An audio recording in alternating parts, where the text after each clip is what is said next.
To come back. Man, I'm just over here, just not doing work. Yeah, why the chat popping already? Chat popping and popping. It is.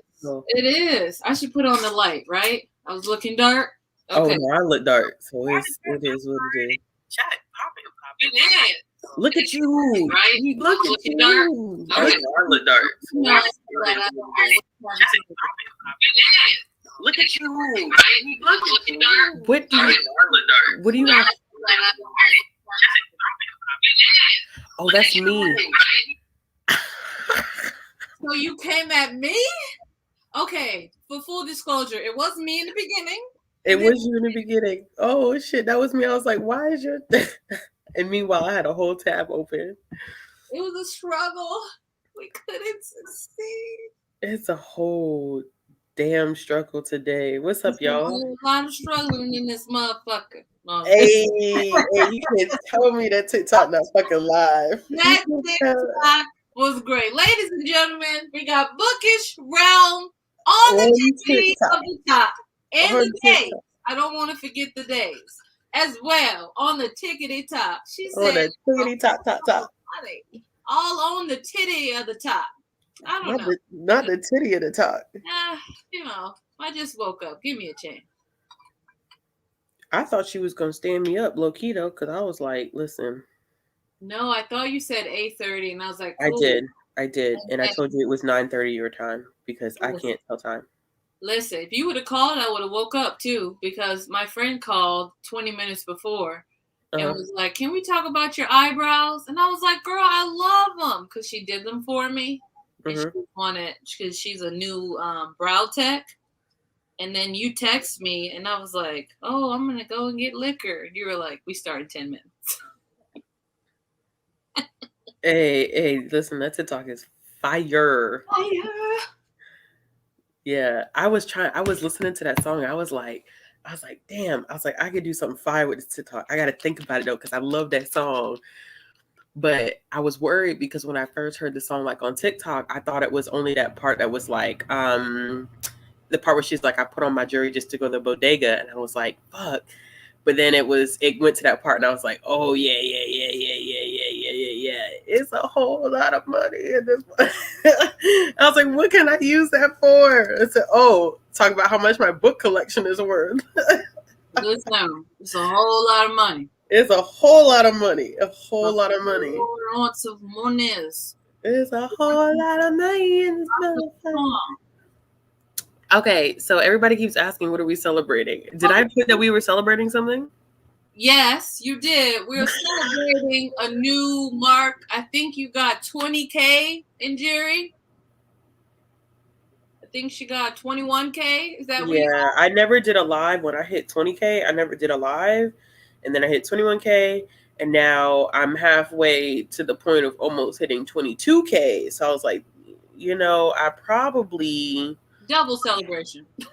I probably should be doing something. So basically what this is like we're chilling. We're not doing sprints. Nah. That's a note. So if you're here to do sprints, I am so sorry, but that's not a thing that's about to happen because I don't have the mind to do sprints right now, to be quite honest with you. I have worked all day today, and the last thing I want to do is do somebody's sprints. Besides, anytime that... Huh? Not somebody's sprints. He's stupid. So we are literally here to chit chat, to hang out. I said Q&A, so y'all can ask us questions if you want. Oh yeah. We just chilling. It's a Friday night. This is the one weekend because I think somebody else had asked me when I was gonna go live again because I had went live last week. But I've been busy during the weekends. I've had so much stuff going on during the week. This is the last weekend of this month. Well, next weekend is technically this is the first weekend of this month that I really, really don't have much of anything going on. And then it's going to pick back up starting in September and then through October. So I was like, well, get it in while we fit it in. And I'm not going to fall asleep. Don't do that. You've never fallen asleep a day? Never live. Nope. I've never fallen asleep on live. Me either. Y'all know I'm queen. Fall asleep on a sprint. Bye, Anjiri. See you later, love. I don't know why I got into the British accent, but I I've don't been know doing. either. I'm always like, Okay. hello. So, Bree, I guess until people ask us questions, let's ask each other questions. Yes, I got a big one. What's next? What's next What's with what? coming up? What's something you excited you can hint to that's coming up on your channel? Not a damn thing. Oh, damn, Daniel. Not a damn thing. I've been so busy with work that it's been hard to get stuff together for my channel, Haki. I mean, I have stuff that I want to do, but I'm busy. I'm so busy. I'm so busy. You can also collab. I've been trying to do that I because need to, but then I'd be letting people. I got a collab going on with Shay right now that I haven't even finished yet because I've been so busy. From Shay Geeks Out. I'm trying to collab off the ground, but it's still. This is a good question. I get this question at work from other colleagues. Like, am I enjoying my new job? And yeah, it's an adjustment period though. So it's like I'm still learning a lot because it's a completely different role. So it's not crushing me. I don't want to say it's crushing me, but it's like it's busy. I feel like I do more now on the back end than I did when I was front facing, which is wild. I mean, you have 18 branches to. It's not 18 branches. Look at you exaggerating. There's about 37. Y'all don't let her downplay. She out here ordering books for youth services for about 57 library branches. Why does the number keep getting higher? I don't even know. You wild. You real wild. You wild. Yes. Okay, Nicole. Yes, I got the book, honey. I am so sorry. I know. You have been for the past like 2 or 3 months. Yes, I do have the book. And did my girl Nicole like that? It'd be like that. I didn't. Nicole, know I love her. With Kindle, it was rough.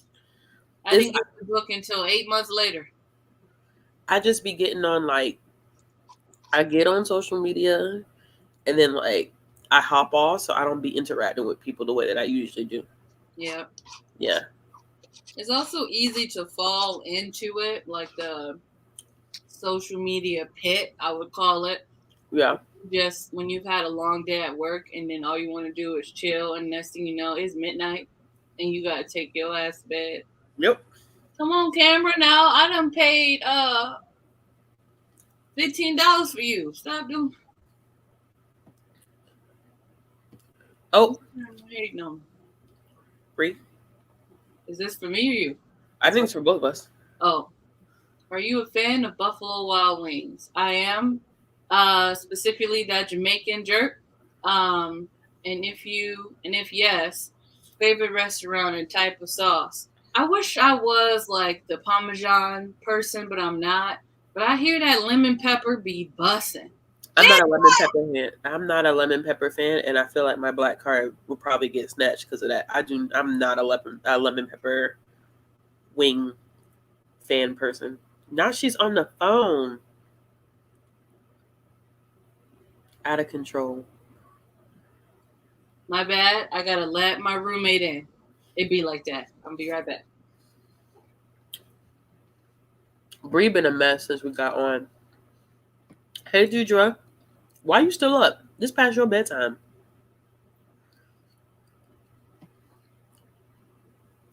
I think they're so different.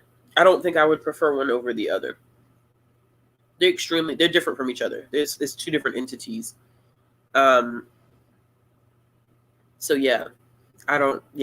It's not one or the other. It's just they're different. But I like both, to be honest.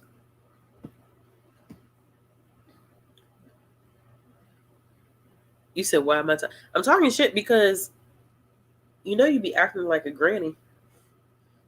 And I say that with love. Okay, so I'm not the only black person who don't like lemon pepper wings or don't like lemon. I don't like lemon pepper wings. It's just not even. It's not even. They don't hit like that. Aaron, don't come on here starting drama. I don't mess with lemon peppers. It's not my thing. It's not my thing. Hey, Lala. See, I knew it. I knew I should never said that. It's too many black people in this live for me to be talking about I don't like lemon pepper wings. They don't want you to be great.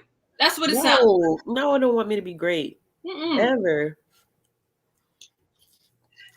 My roommate in the wrong building, so I gotta wait till she get over here. How's she in the wrong building and she's your roommate? She's a new roommate. Okay. I was about to say, like, how you live somewhere and you in the wrong. No, the other roommate earlier, I told you, provided the alcohol beverages for tonight. Yeah. The other one, we call her our semi-roommate, but she don't like live here all the time, but she don't know. Damn it, this mug really ruining my jig right now. Damn. Why y'all going in on me though? Y'all going in. I did not say Candace Owens. Don't put me and Candace Owens in the same sentence. I told y'all if I ever see Candace Owens in person, I'm hitting her on site. So go ahead and have that bail money ready. Because I'm popping her in her face. On site. On site. On site. On site. On site. I do not like that woman at all. Not whatsoever. I'm Do they really just call them original wings since you're from Buffalo? And of course, I would get a phone call as I'm on live. Bree, take over. I'm getting a phone call. Hold up, my friend Delphina's come to say hi. Say hi, Delphina. Hi, Delphina. Hi. All right, I'll see you. Hello. Hey. Okay. I made her get on the YouTube. How do you know that? Can you bring the fan in here, please? Can you bring the fan in here? I'm dying. Okay.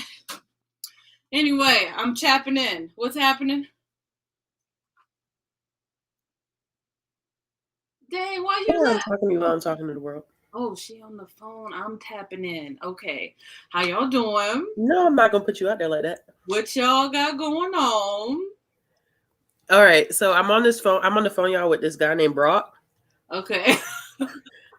Brock. Broccoli for sure. No, Brock. He told me to spell it. It's Brolic, and he's from New York. What else you want me to tell him?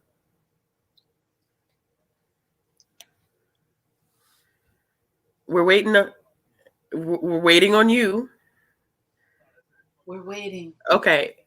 He said that's all he has for y'all right now, but it's nice to meet y'all. Internet friends, let's give him a virtual hug. All right. I'm about to meet myself real quick. Give me a second. No, live your life. All right. So I'm reading the comments. Apparently, Books and Lala, a.k.a. Kayla, thought I was in the wind. Wouldn't that be a nice book? I also want to say, y'all should go check out Books and Lala video about things I like in books. I don't know if that's the title, but I really, really enjoyed that one. Just wanted to say that because, you know, I didn't realize I really like clones. Now I'm like, I need all the clones in horror thriller. And I'm sweating like a sinner in church. And I don't get it. Fix it, Lord. But I will tell you about my dinner. Today I had some bison stew and some wojapi and bannock. If I pronounced those wrong, I know I did, but it was delicious. We can't cancel young Ashley for the lemon pepper. We'll excuse it like we excuse the spaghetti situation. Those of us know what we talking about, the cinnamon spaghetti situation. We'll excuse it. I'm like looking, I think I may have went too far up or not. Okay, so Rebecca said, "Are you both drinking tonight?" I believe she is. I just got a regular, what is this? Cherry Coke with some tequila. Or is it something else? It is a whole mess. Books and Lala, you are right. We're going to get in the groove. Let's see. Bree's a mafia don. Can't tell me. Salter, what does that mean? Say more. Bree, that dress is great. So pretty and looks comfy. I'll give y'all a little show.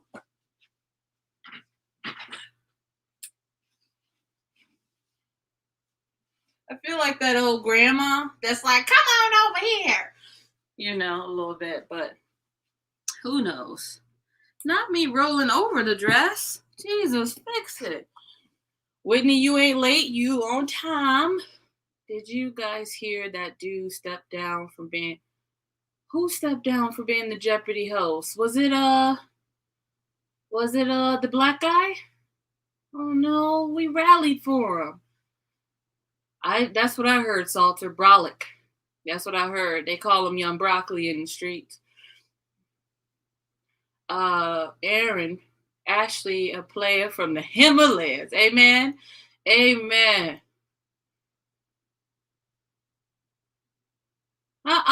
We like them boys up top from the BK.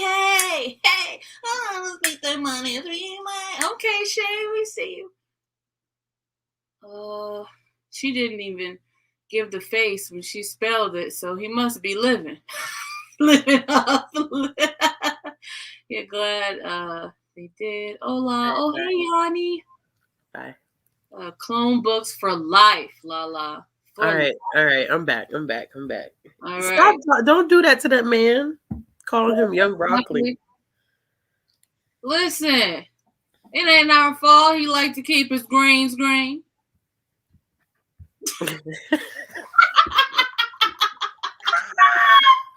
Stop, because he knows I have a YouTube channel and he could watch this on playback. Okay, stop. Nothing. I did not say that, Young Broccoli. Look, stop. Young vegetable. I ain't say that to you. I didn't say no. Stop. I think we should call him Veggie. Veggie? No, not really. Nah. He's big. Like. Oh, the white guy stepped down from Jeopardy. Oh, I thought it was LeVar Burton. I was like, no. Really? See, y'all ain't shit. Does Ashley have a boyfriend? No, I don't have a boyfriend.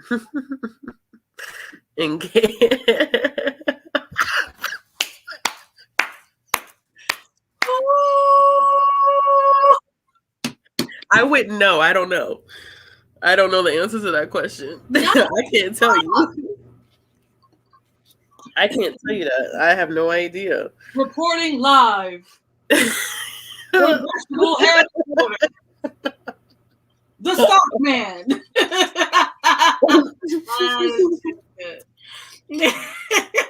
No, he's like, you doing something social media related right now. I said, how you know? He's like, I got a feeling that she was doing something.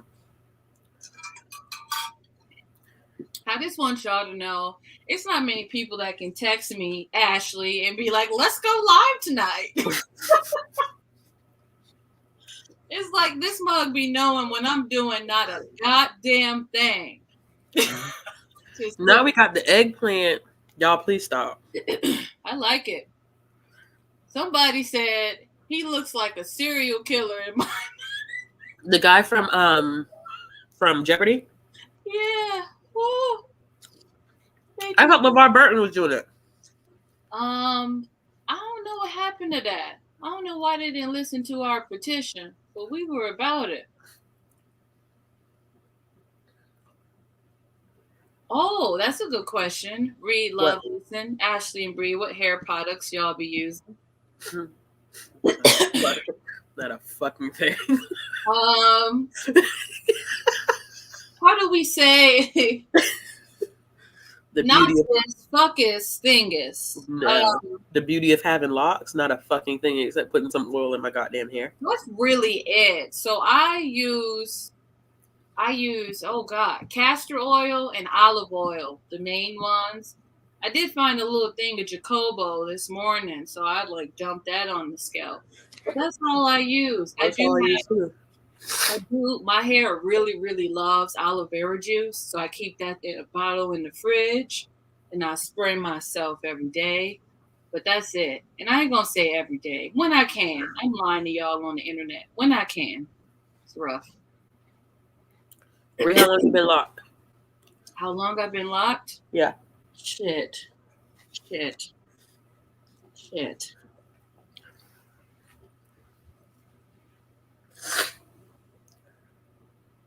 6 years. That's a long time. I was like, when? It was either 2016 or 2017 when I got my locks. When did I graduate with my master's? 2016. There we go. 2016.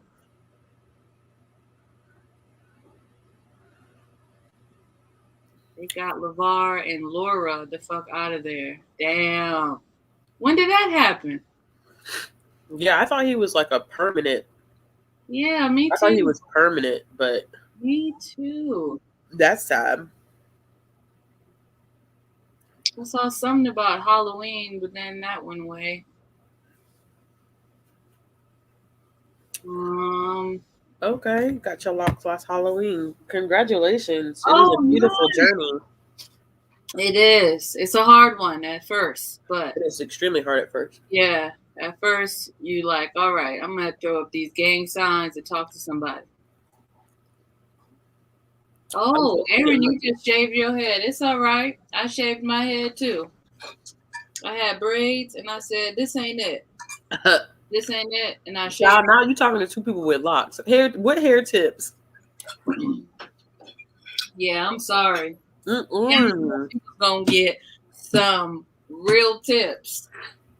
Not with mugs who got locks, because the key is to put nothing. You bringing the locks are supposed to be low maintenance. You really bringing the fan, Delphina? I'm just emotional. Give me a second. This girl bought the fan. You felt the sweat too. Let me tell y'all about the crush that I do have though. High key crush. Woo. Bree. If Kehlani asked me to drop everything in the world for her, also take my keys. Kehlani could have anything she wants in this world. I'll give that woman anything she wants.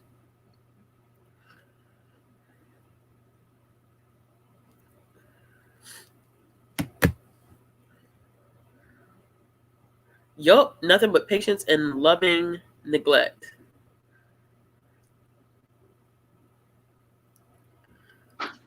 You're absolutely right. The singer, Kehlani. You're right. Nicole, what you mean not on sir? Stop calling that man broccoli, y'all. Yo, Brock. I won't tell you his government name. Oh. That's not his real name.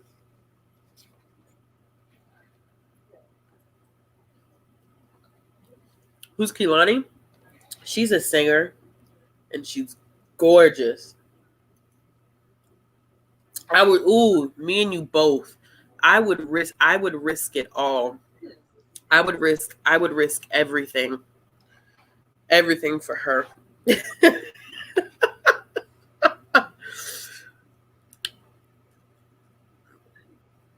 I didn't say that either.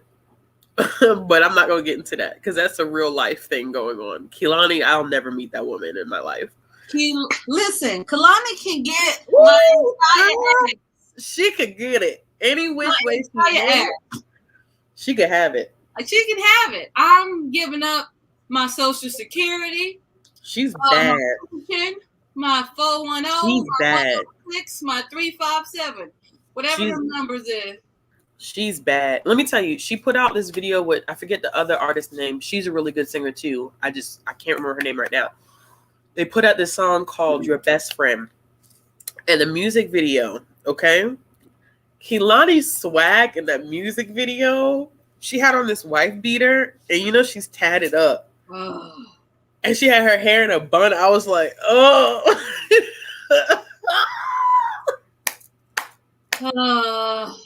She says she is so bad. She's bad. She's so bad.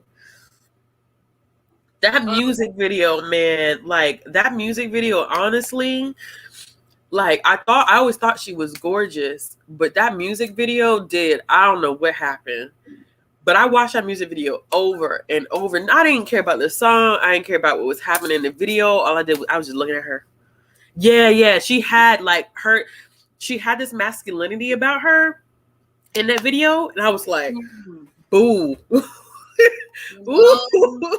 I like seeing me a masculine presenting woman. Oh my gosh. I gotta find that picture because she's in the song is about her. She's best friends with this guy, and this guy has a girlfriend.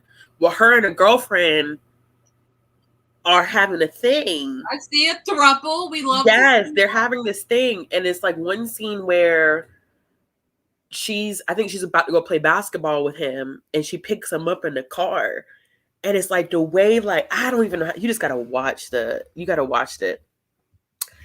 I don't put myself in a box because I feel like people ask me, am I bi? And the answer to that question is,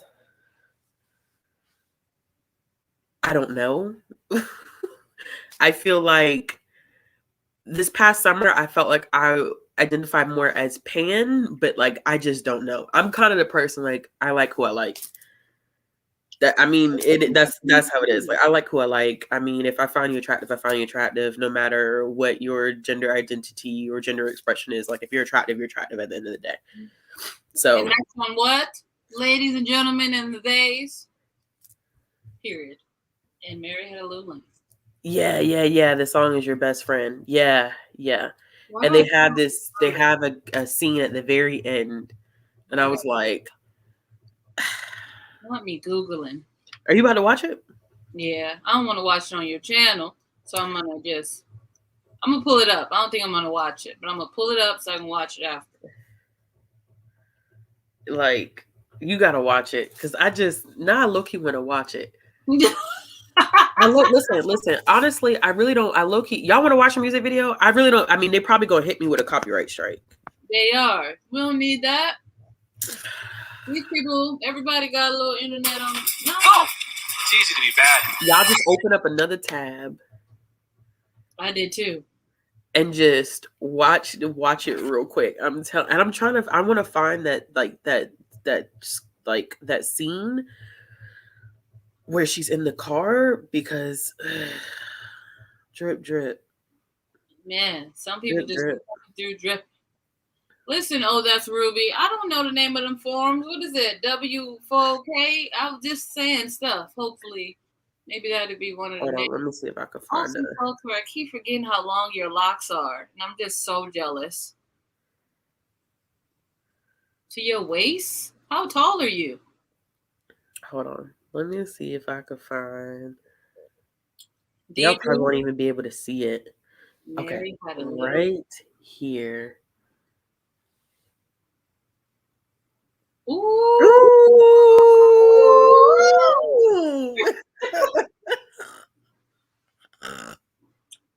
Yeah. Oh. Humans are just so damn fine that you can't just say that. Wow. Oh my God!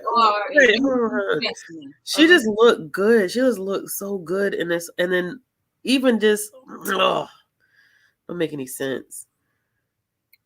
I think too, like I love people who are tatted. That's maybe because I'm tatted. I don't know what that is. Salter out here a giant. Oh, you're 6'4". With waist length locks. Get out of the car. Yeah. Salter has waist length.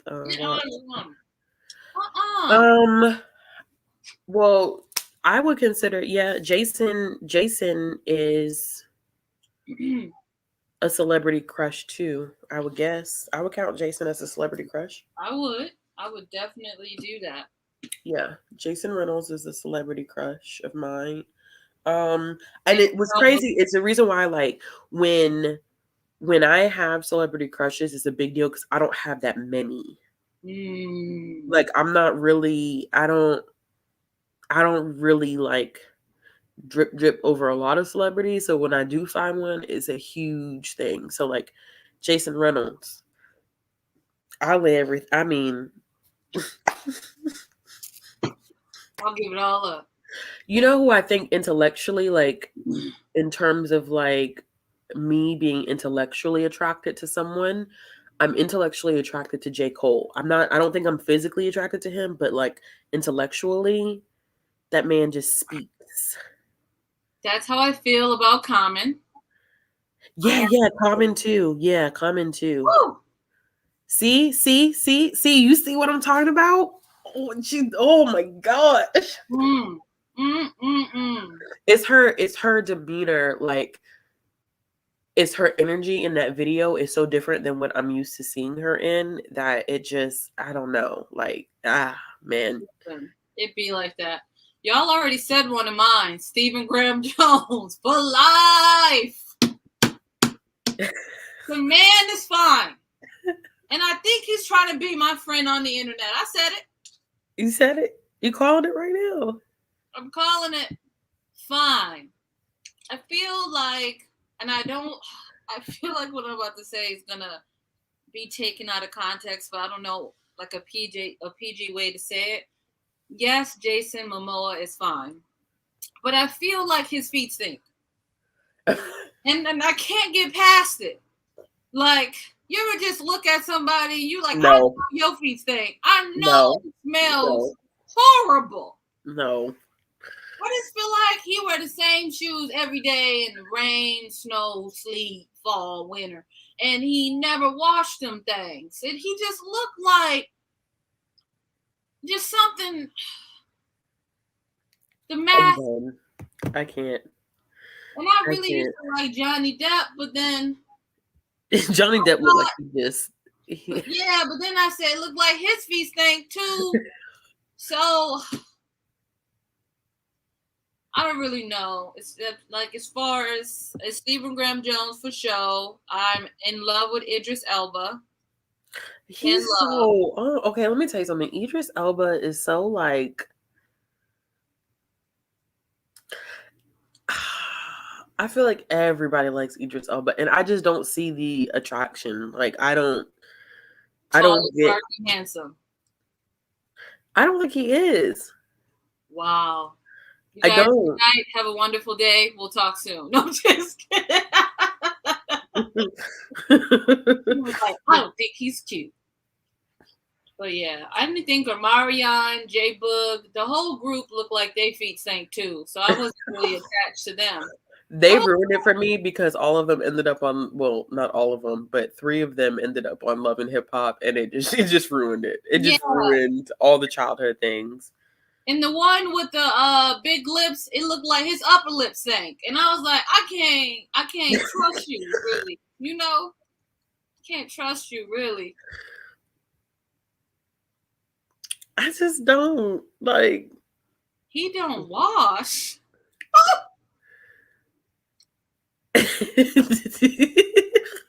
Tammy, come here. I love you. You get me? Now, how y'all know he got an eggplant? Who said that? I just feel like we've all seen scenes where his slong was slonging. Okay, we've all seen some things blowing in the wind. But you know what? Keeping it since it's after 9:00 on my end, I don't know what the emphasis on having a big schlong, because there are some people who have big schlongs and don't know what to do with it, to be honest with you. And I feel like there's also people with big schlong who is really convinced on trying to give you a hysterectomy, and I just don't understand. Like they are convinced, like it's their goal in life to get you to do a procedure, and I didn't sign up for that. You're trying to make sure that shit comes all the way up through your esophagus. I don't know when was it sexy to feel it through my throat? When it went through when was that sexy? So now I don't taking lozenges and shit. No. No ma'am. No ma'am. No ma'am. Listen, I don't know why people feel like, but you know what, that to me, I feel like people who are like that don't understand their partner's body. And that's key to everything. Now somebody said, Shay said my funeral is a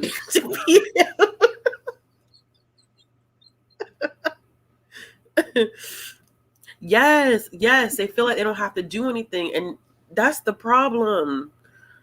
That's the problem right there. You feel like you don't have to do anything. You so cocky, you feel like you don't have to do nothing. You know what, Salter? Bruh, now come on now. If you ask if you're an organ donor first, maybe not. You taking your kidneys. Taking everything out, anything, rearranging your organs. And people think that shit is attractive. I'm going to rearrange your organs. It's just like, I didn't sign up for a vagina rake session, so don't do that. You know, I was... Ain't no leaves in there, bruh. Listen, Nicole had a live, right? And I forget, I don't know if it was on Nicole's channel, but I think it was one of like the romance. Maybe it was like a romance. It was romance YouTubers were doing a live. Yeah. And they told me to read 15 Inches by Madison Faye, which I did end up reading it. But I told them, like, real life, like real talk. Like, I have asked somebody, like, what the fuck do you want me to do with that? What? I just feel like if 15 inches, people gonna be, dearly beloved, we've gathered here today. Right. Pay respects to the 15 body. 15 inches. There's nothing attractive about. And I read that book and I was like, she's a G. She's a G for taking it. But 15 inches, 15 inches, hell no. Sometimes you gotta say hell no. You just gotta say hell no, and you can't do it. That's what I'm saying. I got, man, I've had, there's one time, I mean, since it's after 9 o'clock your time, there was one time I had a sexual partner, and I'm getting ready to do my thing. He getting ready to do his thing. He pulled it out. I said, taxi. Where's the Uber and the Lyft? It's time to go home. I said, I think my mama calling me. He goes, your mama don't live here. I said, but I hear her. She told me it's time to go home. Because if you think you're about to fist me tonight, it's going to be a no. It's going to be a no. This man, it's a no for me. No. I'm talking about, I was like, how do you measure it? Because it goes past the ruler. I said, it's superseding the dimensions that's already set for us. This is 12 inches. I said, no, I'm going to have to go home. I cannot. Absolutely not. I cannot. Absolutely not. No. I can't. That's a no. I'm not getting fisted. That doesn't sound great to me. No. No, it's a no for me, though. It's this part right here. That part right. That's what I be trying to tell people. That's what I be telling people. There's so many different factors in it. Like, you want, like, just that right alone right there is not. That's not going to guarantee anything whatsoever. Right. But I feel like sometimes there's a lot of men too who just don't.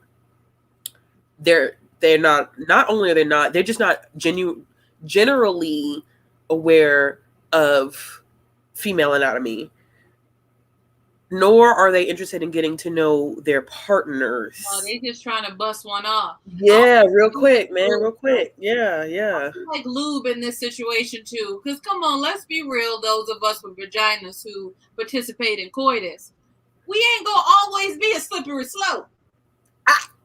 Not off the top. Not off the top all the time. And I don't know why people be thinking that too. Like, automatically. Yeah, I'm gonna have you dripping. Are you sure about that? I mean, Cardi B did say came through dripping. Well, I be asking that question though. Facts and asking what. And then I can't stand when they got big, juicy lips. And they don't know how to eat the box. What? And be slobbering like you eating a popsicle. What are you doing? What are you doing? I'm like, who raised you? Did nobody give you one of them little fudge pups and you eat it with, one hand? Did somebody, who raised you? Did you never have a pudding cup? I'm just trying to figure out who raised you, because at this point you got these big, nice lips, and you like. It's such a disappointment. That's such a disappointment. My girl be looking at me. I be looking at her like, I don't even know why we came. B. But let me tell you something. Real talk. I definitely was watching ESPN one time because it was that. I was like, I don't want to hurt your feelings, so let me just watch ESPN. I was sitting there watching the Sports Center. Back in the day, I used to be a big faker. Like, oh yeah.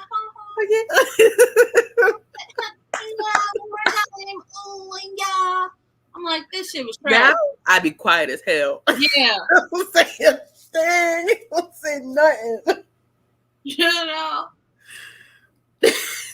Lala's stupid. Not Stu Jones. It be like that. I'm just saying. I just feel like, what's so crazy though? Like, on a serious note, I feel like the concept of talking about sex is so taboo, and it would cause a lot less issues and a lot less false expectations if people would just keep it transparent and keep it 100. Like, I think that, well, first of all, we all know that the porn industry doesn't help. Man, because it really doesn't help. The way them blowjobs is being displayed is not good, bro. I feel like they all choking, and I'm not into it. Yeah, it's so many false expectations, and people feel like it's so taboo, it's so raunchy to talk about stuff like this. And I just feel like, when people start having real conversations about stuff like this, though, at the end of the day, I feel like it works out for everyone, all parties involved. I know. I just feel like also, let's try to expand on your sexual desire. Because you never know. One day you might not be into choking, and then the next day you might be into it. Or spanking, calling you Lily. I don't know. Whatever is your situation. Lily. You never know. You might be into some shits like that. I don't know. Whatever, rocks your canoe safely and consensually, of course. Yes, safely and consensually. Always safely and consensually.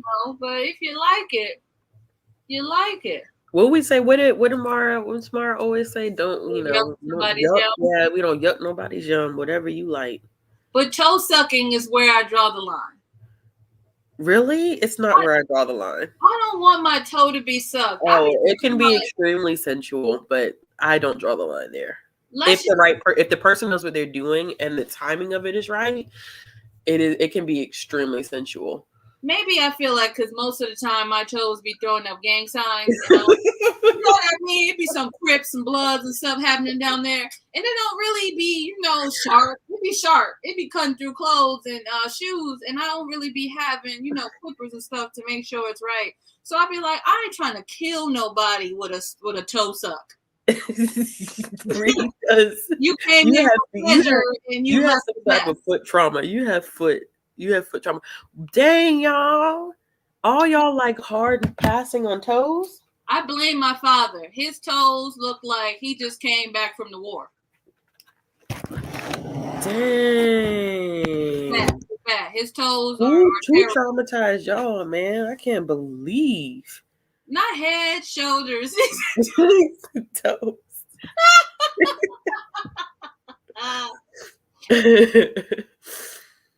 Damn, not Salter saying pedicures and spas ain't nothing but a bill. It really is. And the thing is, Salter, the sad thing is when you're single, I feel like it's been single as long as I am, you get lazy. And I have everything to do a pedicure. I just don't do it that often. My toes get stopped by TSA.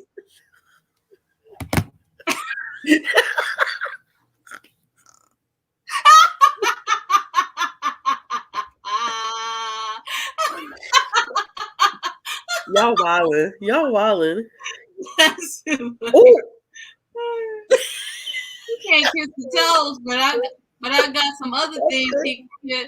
What do we think about butt licking? Are we not talking about stuff explicitly? I'm sorry, Ashley. Let me take it. Well, this video is gonna get flagged regardless. How y'all feeling tonight? You know, your spirit. What y'all ate for dinner? Ass, perhaps? No, just.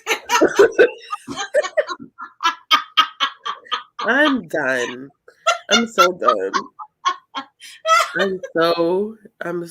Okay, I'll chill out. I'm so done. I really wish I was a comedian in another life. You should be, because you're freaking hilarious. I know. We real out of pocket tonight. I ain't never gotten on my channel and done nothing like this before. First off, you knew who you asked to this live. Yeah, you're right. Hey, listen, I'm with Salter. Lick and suck on everything presented properly. I agree with that. Because don't be like, I'm going to take a shit after I ate these beans. Come lick this ass. You just ate beans? And you want me to trudge through your jungle of love? Hell no. No app. Dang, oh my gosh. Everybody's saying like, I might try the toes if I got a manicure. It's a hard, like, okay, I'm telling, like, seriously, y'all, listen to me, seriously. It has to be someone who knows how to incorporate it in a way that it's not like such an intense emphasis on it. I'm just saying. I hear you. I don't know why I'm dying from Yanni's comment. The beans. Caribbeans in the chat being like, what?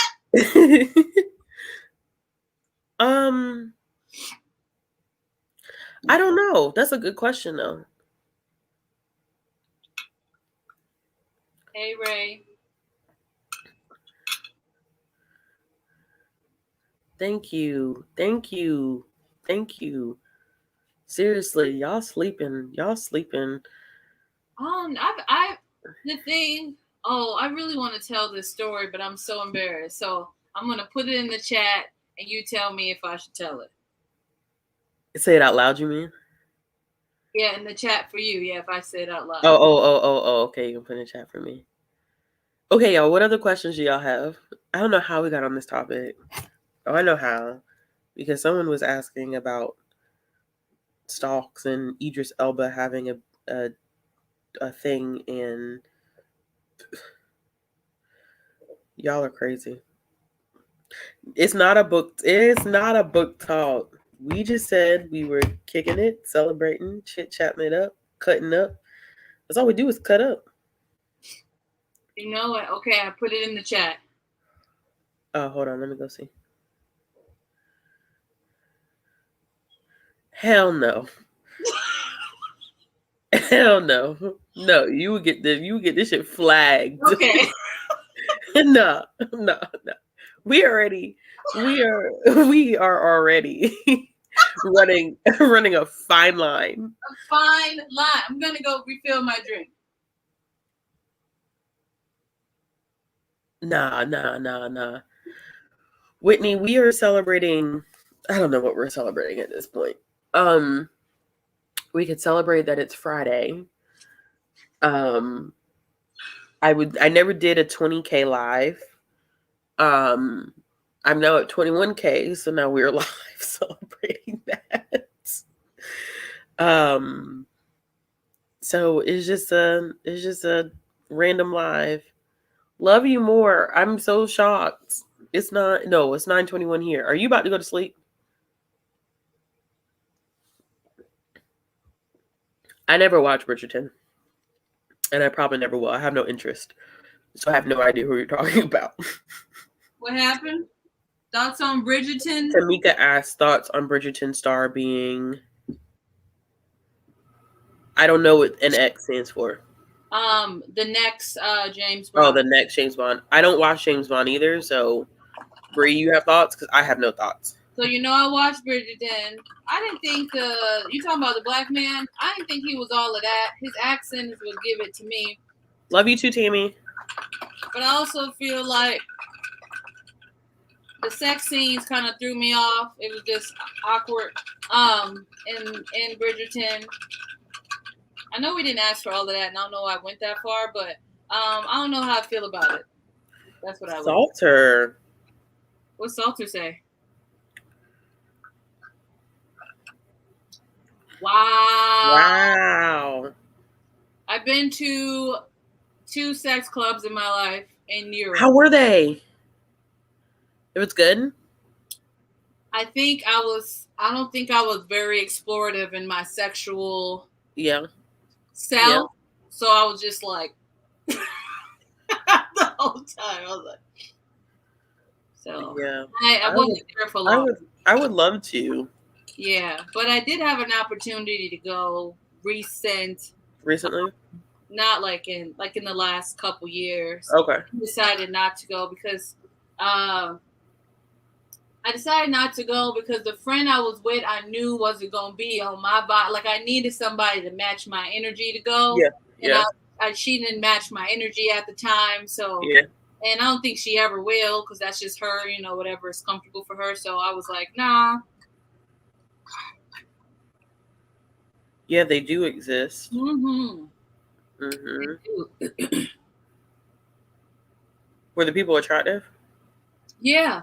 There was I don't know who was couples because there was a lot of thruples, one-on-one, quads, pentagons, hexagons. It was a lot. Yeah, but one I went to, it was kind of like closed off. Like there were sections of closed off and like sheer stuff, so you couldn't really see anything. And I know you would think that it would smell, right? It would be terrible, but nah. That's cool. Yeah. But when I was younger, though, I did something stupid in a bar that was not a sex club and almost got kicked out. So life happens. And I say stupid because, like, girl, why would you do that? As my dad say, I was young and dumb and full of cum. So that's where it's at.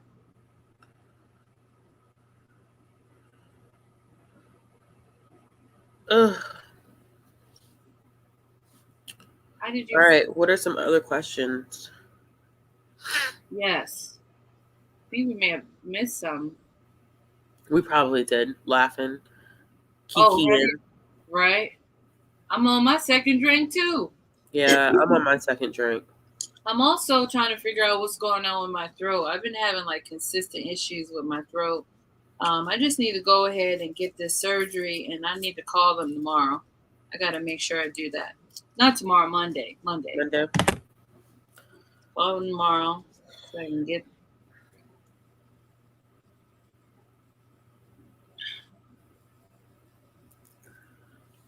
Yeah, I don't know where we go from here. Where do we go? How do we take it back? I think I have a question from y'all. How do you like to be asked about like consent? Like, what does that look like to you? In what situation though? Like sexually. I mean, like. Because some people like, I want to have a conversation before. Some people it's like, let's just go with the vibe. And if I say no, I mean no. I usually have, for me, I know like, I usually go into a situation knowing whether I'm gonna say yes or no already, or I won't put myself. Let's put it this way: I don't think I've had many situations where it just randomly has happened. For me, it's usually like it's planned out prior to going into the situation. So it's not a matter of having to establish, like, let's say, like you're hanging out and all of a sudden things get heated and then, you have to. So I think for me, it's kind of like definitely more so like beforehand. And then like we walk into the situation both knowing what is going to happen. That makes sense. I mean, there's times I'll get ready for a date and I'm like, he gonna eat this ass for show today. Like I'm sitting on faces. But then there's sometimes I'm like, nah, I ain't do this. I don't prep with, so I don't do it because I don't want to. Sometimes, I think for the most part, I just like to have a conversation before. Like it's established if we are or are not going to engage and bumping others. Yeah. Aaron said you clutching your pearls. With her Bible, with Bible too. Dang, I ain't wild. And according in the grand scheme of things of most of my friends, I am very tamed. I am. I just like whenever I'm not going to a movie theater. I didn't really go to movies like that prior to COVID, but I'm sure not going right now. I live in the South and people still don't believe in masking up. So, man, speak your truth. Everybody. So at that point, I'm kind of like, I mean, no, I mean, I'll have to wait for them because they're all going to end up on Disney Plus. So, yeah, at some point I will, but like, I'm not pressed to watch them at this moment. Like, I don't think there's any that I'm like super hyped for the rest of this year. To be honest with you, like maybe Shang-Chi. Maybe I think that comes out this year. Yeah, I don't know what comes out this year. I don't have one. What's your ultimate book challenge goal? To read only mystery. No, channel goal. Oh, I went to the books. You talking about books?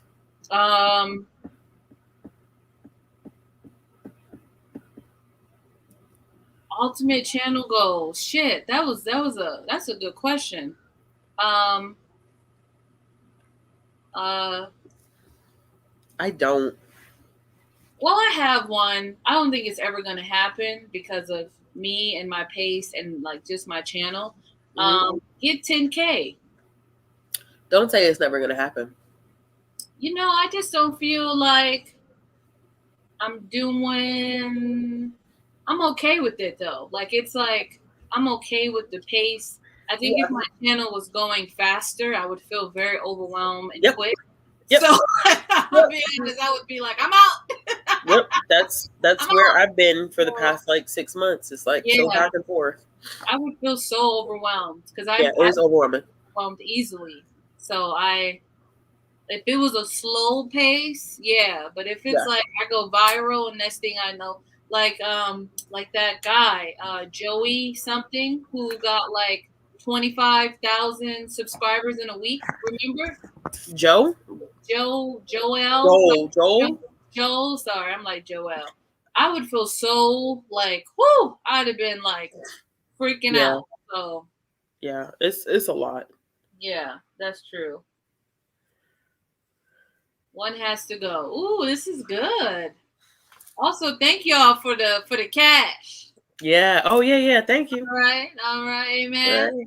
Don't start the collection plate, Bree. Don't do that. Don't do it. Don't do it. Don't do it. Don't start the collection plate in 20 minutes. Everybody grab your pockets.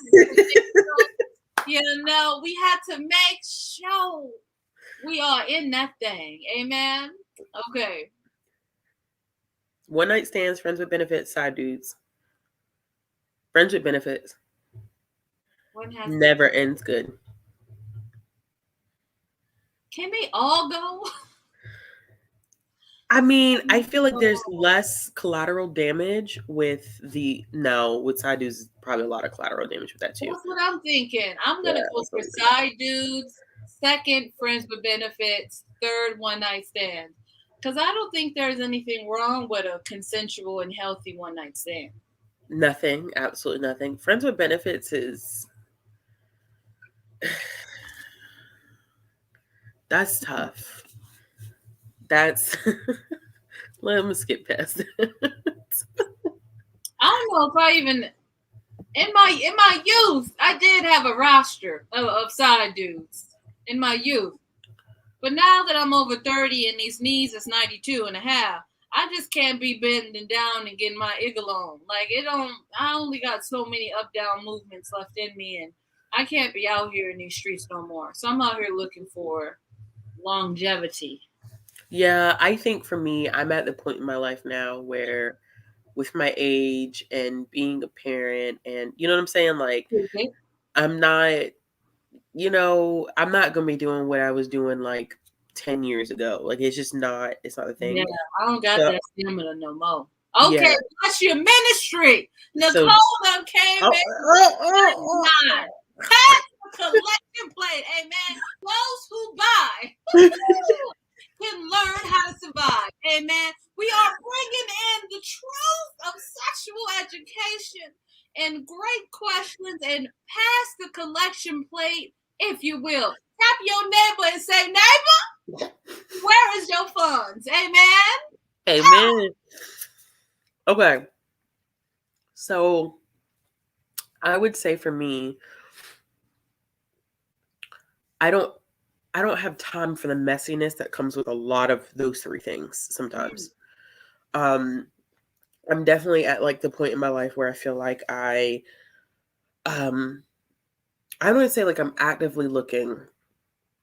You know what I'm saying? Right. But like I do want something on the serious side. I'm not saying like, oh, I need to be married in the next like I'm not putting a timeline on it, but I know that like whoever I'm involved with, like I want it to be something substantial, not like two shades to the wind or two sheets to the wind and we just kind of, like I've been there, done that.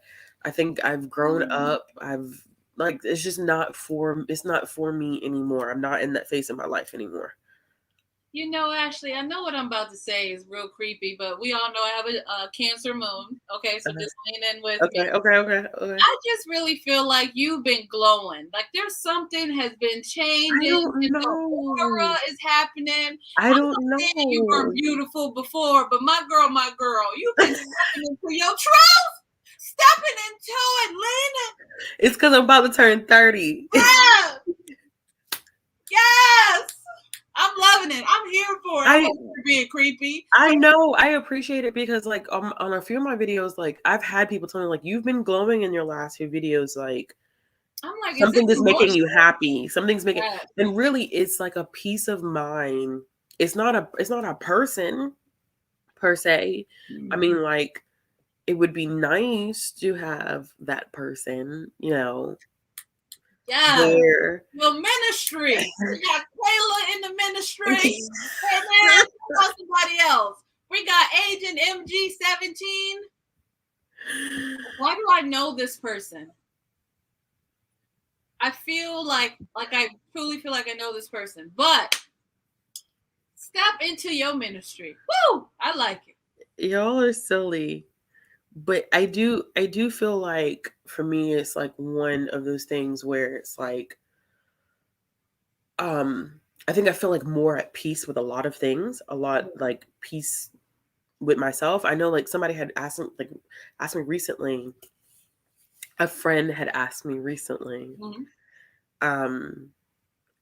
if I was okay like being alone. I was like, I think I've come to that point where like I'm okay with that. Like my life fulfillment is not to have myself defined by another human being. Amen. And it's hard to come because I think society teaches you that. I think society teaches you that like you must be defined by another person, or your life, your end goal in life is to have a partner. Now, would I love a partner, 2.5 kids, cat, dog, white picket? I mean, who doesn't? Well, there's some people who genuinely don't want that. I get that. I you know what I'm saying? But like, I would like that. But at the end of the day, when the time comes and when that person is there, you know, it'll happen. It'll happen when it's supposed to happen. Yes. Yeah. I want to say the broccoli comment took me out. What was the broccoli comment? Aaron. What did Aaron say? They said the broccoli got the glow.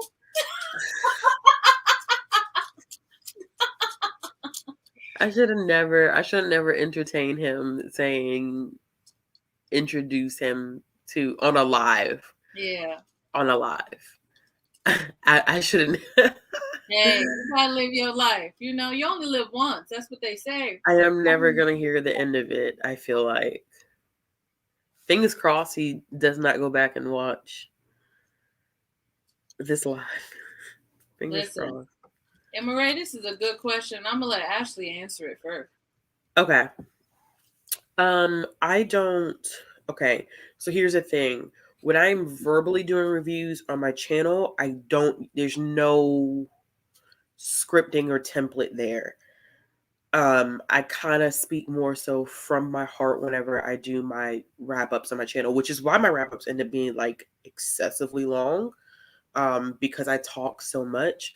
When I do a written review, I do have a template that I follow. And if you read enough of my reviews, you'll see the template that I follow.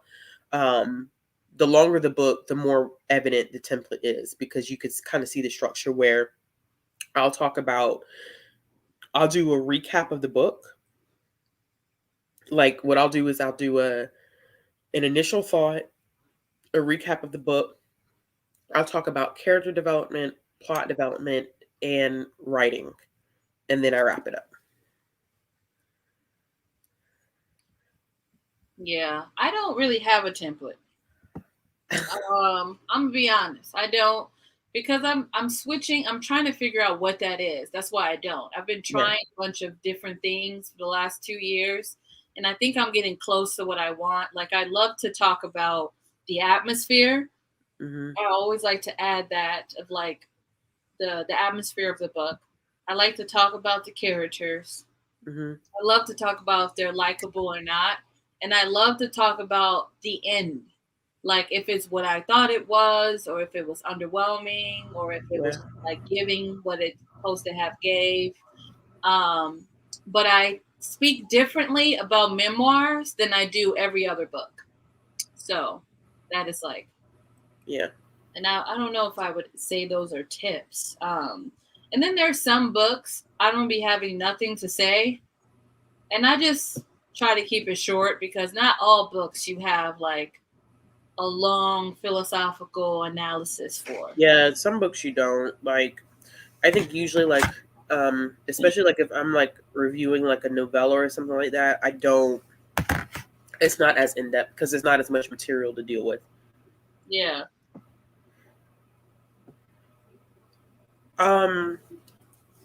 I do want to write for school library journal. I just don't have the capacity to do it right now. I would like to write for them, but I don't have the time. Like that would just be a whole nother thing to add on my plate that I just don't have the capacity to do. Dana's here. Hey, Dana. What up? I don't know who Dana is, but I work with Dana. Oh, hey, Dana, we're on him.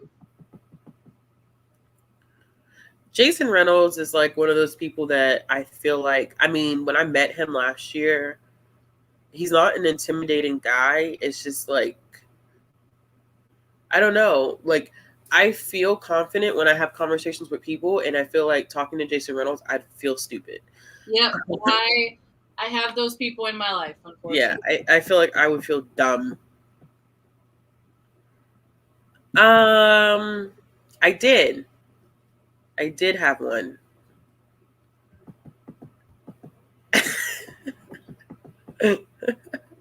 Ooh.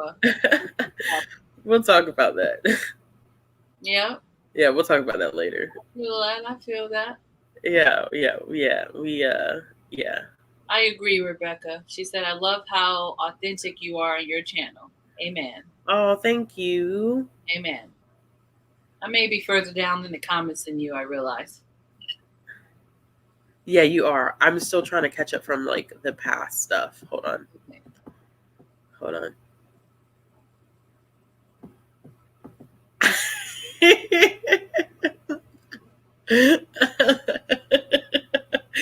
Oh, it's not 5 hours long. I like them though. I like them. There are some.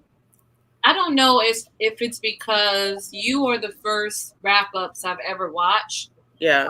So when I watch other people's wrap ups, Yeah. I'll be wanting more depth, and I don't always get that. Yeah, and I feel like I'd be setting people up for the okie doke because I think like I really do. I do because I know that not every booktuber like considers themselves to be a reviewer. You know what I'm saying? It's not such it's not such a black and white type of thing. But like I do consider myself a reviewer. I pride myself on reviewing. I think that's one of my two of my strongest things that I think I have when it comes to like our community is my reviewing skills and my discussion skills. Like those are my two things that I know that I'm really, really good at. But I feel like because of the way that I do my wrap ups, I kind of set, if you see me wrap up something and like you said, and then you go and you watch other people, I feel like sometimes I can set people up for failure because everybody doesn't review the way that I review. And that's fine. You know what I'm saying? Like I know people who are like, there are people who read just as much as I do, if not more than I do, and they could do their wrap ups in 20 minutes. I'm like, how? Yeah. You know what I'm saying? I'm like, I don't know how Sway, but I mean they can, and they have a very concise way of talking about what they like and what they didn't like. But I think my in-depth attitude about stuff like that, it's just me. It's just my nature. Yeah, they're booktubers. I feel like I don't know who I was in conversation talking to, but I feel like those of us in the community, including us, you have booktubers that you go to for specific reasons, right? Yeah. So for me, people I go to for reviews, I go to Tammy for reviews and like Asian communities. I know I'm gonna get some good shit, right? Yeah. Then I go for you for anybody because you review anybody good, like anybody. Good. Anything. I go for my name is Marines. I love her reviewing style. Very critical. I mean, not critical. Analytical. Yeah, love it. Yeah. There's some. I love Chloe's too from Thistle and Verse. Yeah. I love how she reviews. Yeah. Mara, of course, especially the classics. We got Injiri in there. I love the way Injiri reviews. Hold on. Is it? Oh my God! There's a specific genre. Is it Afro? I think African futurism. I don't think it's Afro, or maybe it's Afro and African futurism that I liked on her channel. Can't remember, but I liked her reviews because they're hella black all the time. So don't ever call me a reviewer. You are a reviewer, though. Yes. You are. You also do very analytical reviews on your channel as well. Yes. So don't count yourself out of that group. Yes. 5 stars. I think for me, it's crazy because people are probably like, it's probably not an expectation because I can be so, I don't think I'm as analytical as some people. Some people are very, very good with book analysis. Yeah. It's crazy, but 5-star reads for me are typically the ones that tug at my heart the most. It may not even be the best written story ever, but it's the one book that can keep me excited, engaged. I feel emotionally invested in the story and the characters. And usually books that hurt me the most are the ones I like the most. It's very, what's the word I'm looking for?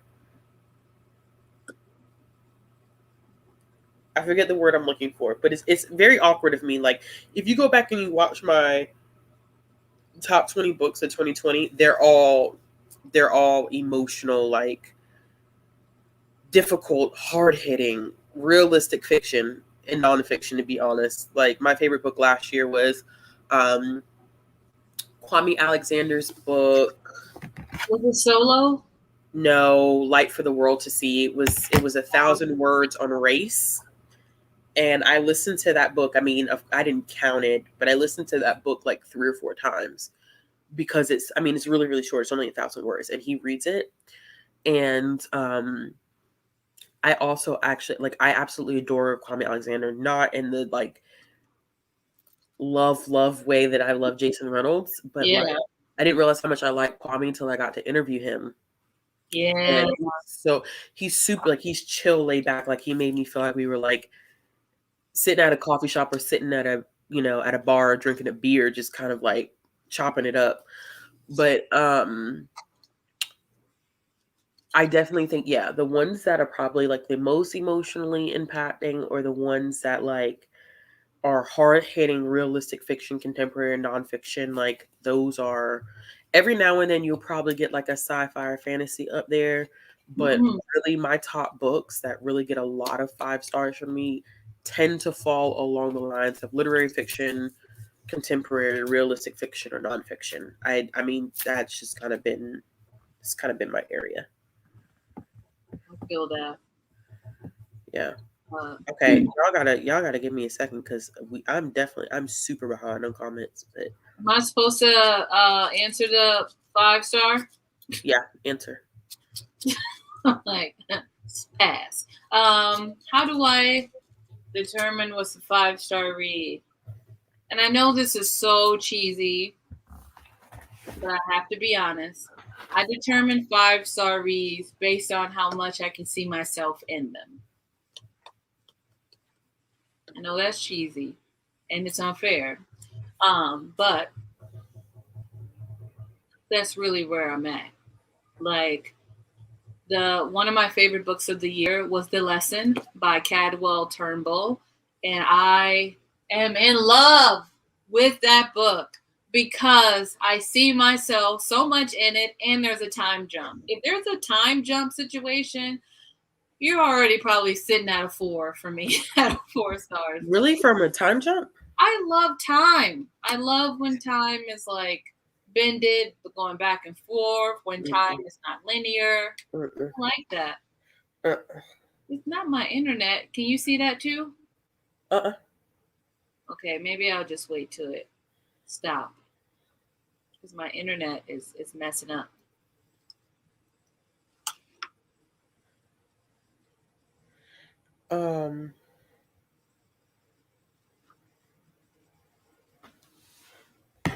Well, yeah, I can't press anything or say anything, so all I see is the screen. Oh, can you hear us? Or can you hear me?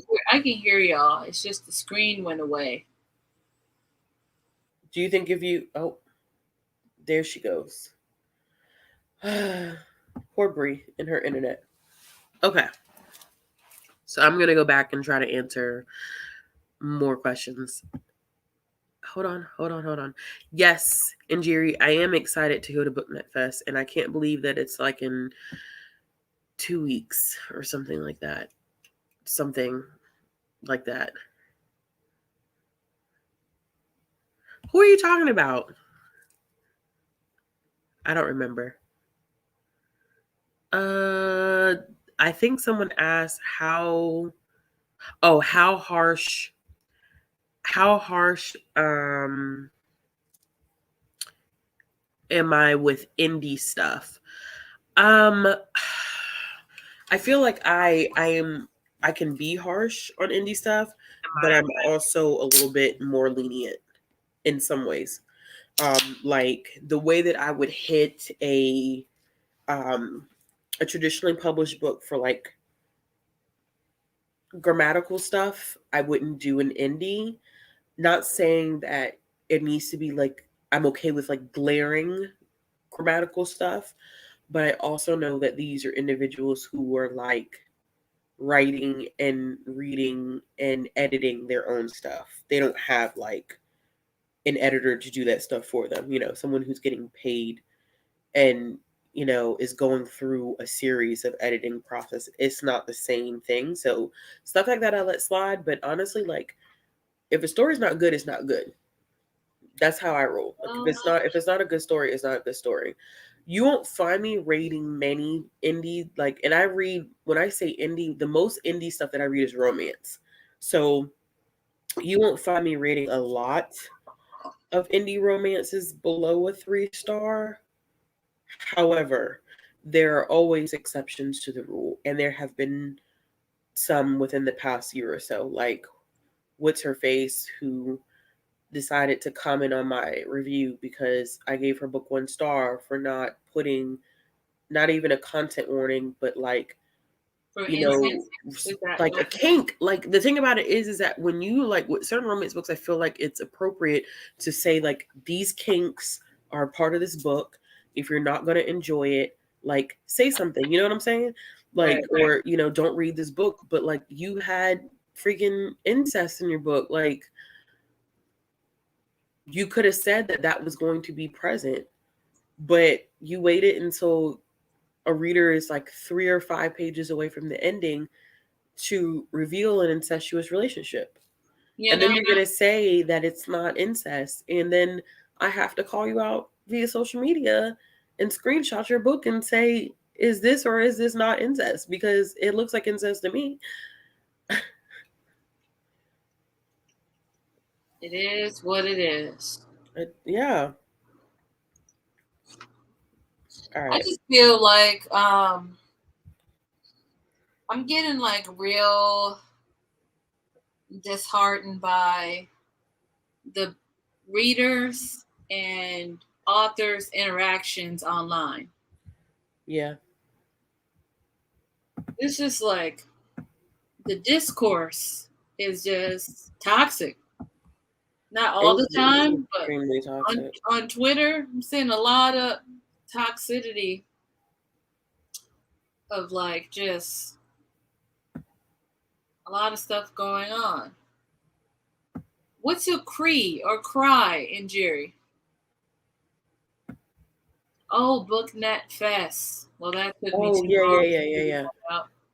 It's a crime. Yeah. Is it hard or easy for you to DNF? I don't. Okay, here's the thing. There are people who I think openly and actively like will tell you that they DNF. Right. And when they do their wrap ups, they'll be like, oh, I DNF. I'm a silent, and it may be because I've never considered it DNFing, because I have the habit, like, you won't see me, like, I usually won't mark a book like that I'm currently reading as currently reading on Goodreads until I'm past probably like 20% in, unless I know that it's a book that I'm trying to help build buzz for.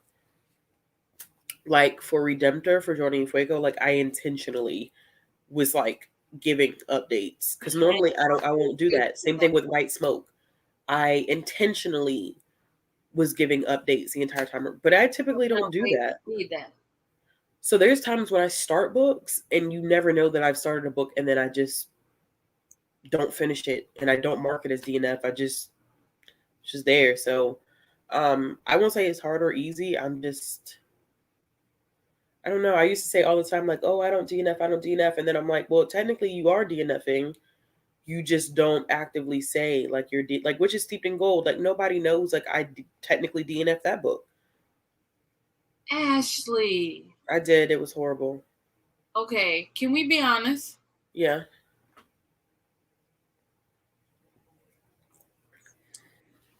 I DNF'd it. Okay, I just don't want nobody to come at me. I read a chapter and I was like, that's it for me. But I also don't publicly be like, oh, I hate this or anything like that. Cause I don't know. I don't see if it's like a specific issue, I don't be saying the reason of talking about why I DNF'd the book. But I couldn't get past, which is Steeped in Gold. I don't know, when I first read it or was trying to read it, there was so much jargon I couldn't get past. even with the jargon that I understood because of my background, because it is heavy. It is culturally heavy. Yeah. And rightfully so. You know what I'm saying? Right. She didn't have to write for people. She was definitely entitled to write authentically to her Jamaican background, and whether you understood it or not is you know what I'm saying, is not any responsibility of hers. But that book was dry as fuck. Yeah. Okay, it was dry. It was dry. It was too heavy. She was doing too the I feel like combo it was was dense. It was so dense and dry, and like from those people who have finished it have not given it high ratings. So it was not my thing. It was not. And I never talked about it. Like I never actively said in a wrap up, like, oh, I DNF, which is steeped in gold. Like I never said that. But like, I was buddy reading that with Isabella, and we both were like, this not working. Like this book is just not. I mean, I was like, we were both over 20% into the book, and we're like, this is just this whole thing, and it wasn't the jargon, it wasn't the cultural attachments to it. It just was like, bro, this makes no sense. Like none of it didn't make sense. It was the writing wasn't good. Yeah, I just feel like for people who have attention deficit disorder, ADD or ADHD, that is a book that's hard to follow. If I was getting emotional whiplash or reader's whiplash, I wouldn't even say like emotional.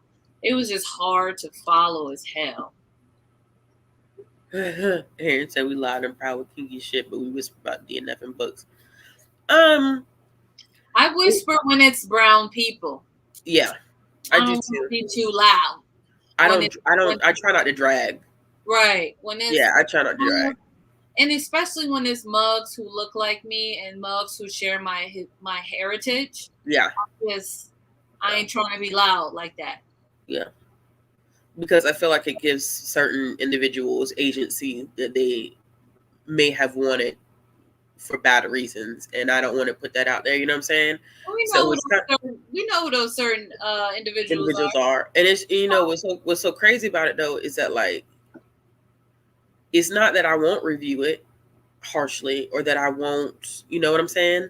But like I'm not also not out here trying to drag it. Like for instance, I did not really care for Blackout. Didn't read it. Sorry, I'm like didn't watch it. Didn't read it. And which Blackout is not that good. The one that was Owens or the other one with the collective of authors? The collective with Danielle Clayton, Nick Stone, Angie Thomas. It was not that good. It was not that good at all. And I think I was actually being generous by giving it 3 stars. I really don't think it should have been that high. Yeah. I don't, because what was happening with the issues with that book, and even when I reviewed it, I was trying to be very tactful in how I reviewed it. But I mean, I really wasn't tactful when it came to Angie's Story, because Angie's Story just was not good at all. Angie Stones? Angie Thomas. Oh, which one? Concrete Rose? No. The story that she wrote for Blackout. Wasn't good. Okay. It wasn't good. So I mean, you have all these authors getting together trying to the point they were trying to make. I got it. It was clear as day that they wanted Black youth to be able to see themselves in a romance where their partner was Black as well. So it was focusing on Black love, the whole emphasis, but from a youth perspective, which I get because, it's still an issue, I think, in publishing where a lot of YA books have Black characters, but their love interest is white. You know what I'm saying? And it makes things complicated because of I think sometimes the way that the character's written, how the characters develop, what those relationships turn into, and are we really writing for Black people? Are we writing for Black people under a white gaze?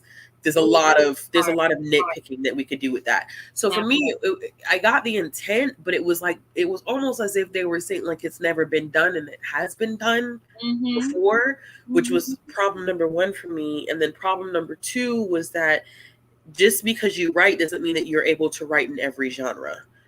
Just because you're a writer does not mean that you can hop over and start writing fantasy when you write realistic fiction. That may not be. See that with Adam Silvera.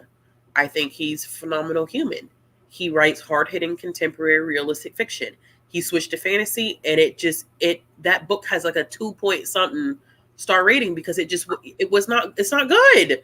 Yeah. It's just some genres that you're not skilled, because I feel like each genre has a different writing atmosphere behind, like the way that they're written, they're different. Yeah, and fantasy, you got to really world build. Like you really got to get us involved in the world. You got to be in that. So if you don't have that skill, it's gonna be trash or gonna flop. I'm trying to come back to somebody's question. Aaron, am I the only one who side-eyes books by BIPOC authors that white folks love?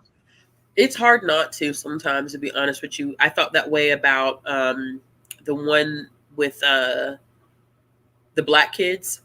A lot of white people love the Black kids, and it was a 3-star read for me. It was not as banging as people made it out to be, but I also think that was because that book was released last year during the summer or early fall. So of course everybody was eating it up. They were like, oh yeah, the Black kids, like this book is great. And it really is not that good. I mean, it's a solid book. I gave it 3 stars, but I mean, it was a lot of white people who were rating it like 5 stars. This is the best book ever. Everybody should read this book. And I'm like, no. Yeah. No, it's not really, but get your rocks off. I also want to say, just because we didn't like Witches, Steeps, and Gold doesn't mean you shouldn't give it. Yeah. Don't. Just because I don't like something or Bree doesn't like something, or like it may not be for us, does not mean that it won't be for you. Like, I think too, whenever I review stuff that's like not for me, I'll be like, it just wasn't for me. Yeah. It just wasn't for me. And if you like it, I love that for you. It just is not, it's not the book for me. Someone else said if she wrote another book, would we reread it again? Yes. Ooh. I would try it. Who? Someone said that. I don't know who said it, but someone said if the author of Witches, Steeped in Gold wrote another book, would we write it? I would try it. Only because of Lala. Books and Lala. That's the only reason. I'll be watching videos when she's like, 3rd time's a charm, like trying to give these authors a second try. And I'm like, I do it. But go ahead. There is an author I don't think I can go back, and that's Lucy Foley. That's it for me. I think I'm good. I usually don't go back.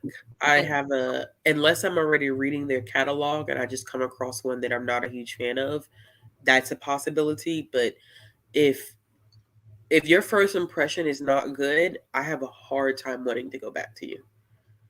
Yeah. That's kind of how I operate in my real life anyway. So she's like, if you ain't putting it down, I'm done. And friendship and everything.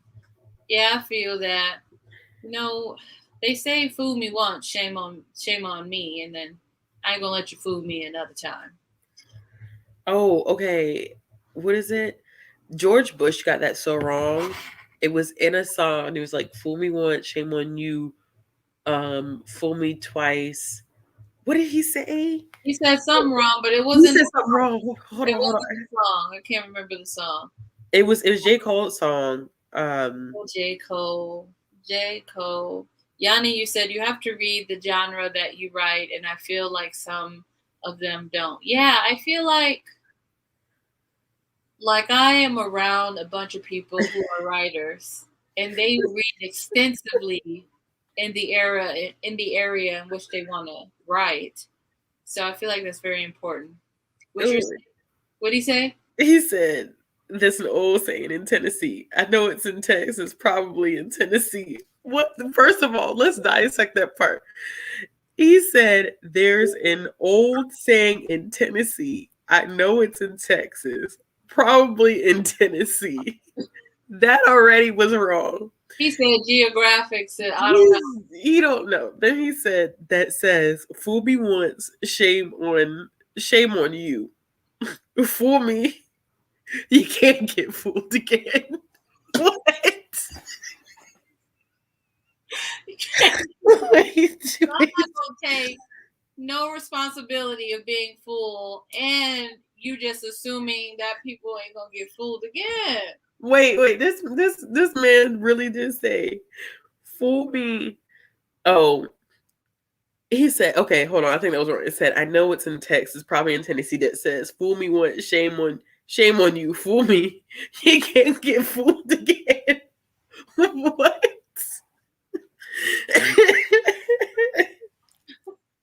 Actually, like that shit hit me. That would be so. Because listen, let me tell you something. This is how crazy it is. I remember when George Bush got elected, when they did the recount between Bush and Al Gore. I remember that. Like it was yesterday. I'm older than you and don't remember none of that. I remember that because I was so pissed that I was like, I can't believe that George Bush is about to win because of the whole thing happening in Florida with the recount and all that stuff. And I just watched him a lot during his presidency. And I was like, yo, I mean, this man is stupid. Like, this man is stupid. I remember my mom cussing a lot when he was a president. He was stupid. Like, just straight stupid. He was always saying some off the wall stuff. And that's how, like, I think people who remember his presidency well are like, damn, for all of this, when Trump got elected, people were like, damn, for all of this, we could take Bush back for this. No, seriously. I would rather have Bush. I'd be like, putting back on the roster. Try to figure out what you got to do to add third terms to the Constitution. I want to go to Kayla, Books and Lala. What do you like about Lucy Foley? That's really the question. I'm putting it on you. Because the book I read pissed me off to the point of no return. It's literally the only book in the history of I ever rated 1 star and like verbally talked about how much I didn't like it. Like I couldn't even finish it. I got 75% through and I was like, this is garbage. Like I just cannot go any further. It just infuriated me. But, you know, if it's your yum, I don't want to yuck it, even though I just did technically. But if you like Lucy Foley, yum it up. Hold on. We need to read some Bushisms. No, don't take it out. I know we are. We're gonna read some Bushisms. We're gonna read 5. No. The first one. Our enemies are innovative and resourceful, and so are we. They never stop thinking about new ways to harm our country and our people, and neither do we.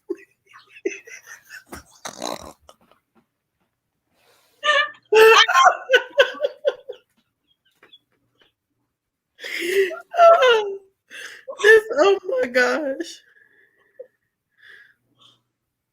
Come on, you got another one. I got another one. Hold on. Too many good docs are getting out of the business. Too many OBGYNs aren't able to practice their love with women all across the country. I can't. I really can't. Hold on. Okay, so Kayla, I just looked it up. The book that I didn't like was The Guest List. I'm willing to try reading The Hunting Party as a buddy read with you, but I guess I can try it again because I do want to give books a second try. But let me tell you what I didn't like about what the name of the book is again. The Guest List. I had to go back to it. I just felt like it was so heteronormative that it was just so toxic that I couldn't get past the like the bro-ish scenes in it. It just was, you know, when you read a book. Not bro. Just Is it white annoys man me. bro? White man bro? Yes. It was Oh white. yeah, no, I bro can't do that. Yeah, through it. yeah. And I No. was just like When you go to college with that, oh God, you oh don't God. do this. When you go to college with that and you know their feet stinks, you don't want to do it anymore. You don't want to do it anymore. You're over it. You're like, that's it. And I just felt like all I was reading was these bros and them doing weird shit in the what is it? Weird shit in the forest. And I was just like, huh! And I was just like, I can't do this live. No, I'm penciling you in. Lala ain't shit. Say that right now. Wow. So you want me to be on your live acting a fool? That's what you telling me? That's what she's telling you. All right. That's what she's telling you. Okay, you signed me up. I'm gonna be on your live acting a fool. Because I just felt like everybody feet stank. Everybody was just like conventionally beautiful. And I was like, dang, a fat person in sight.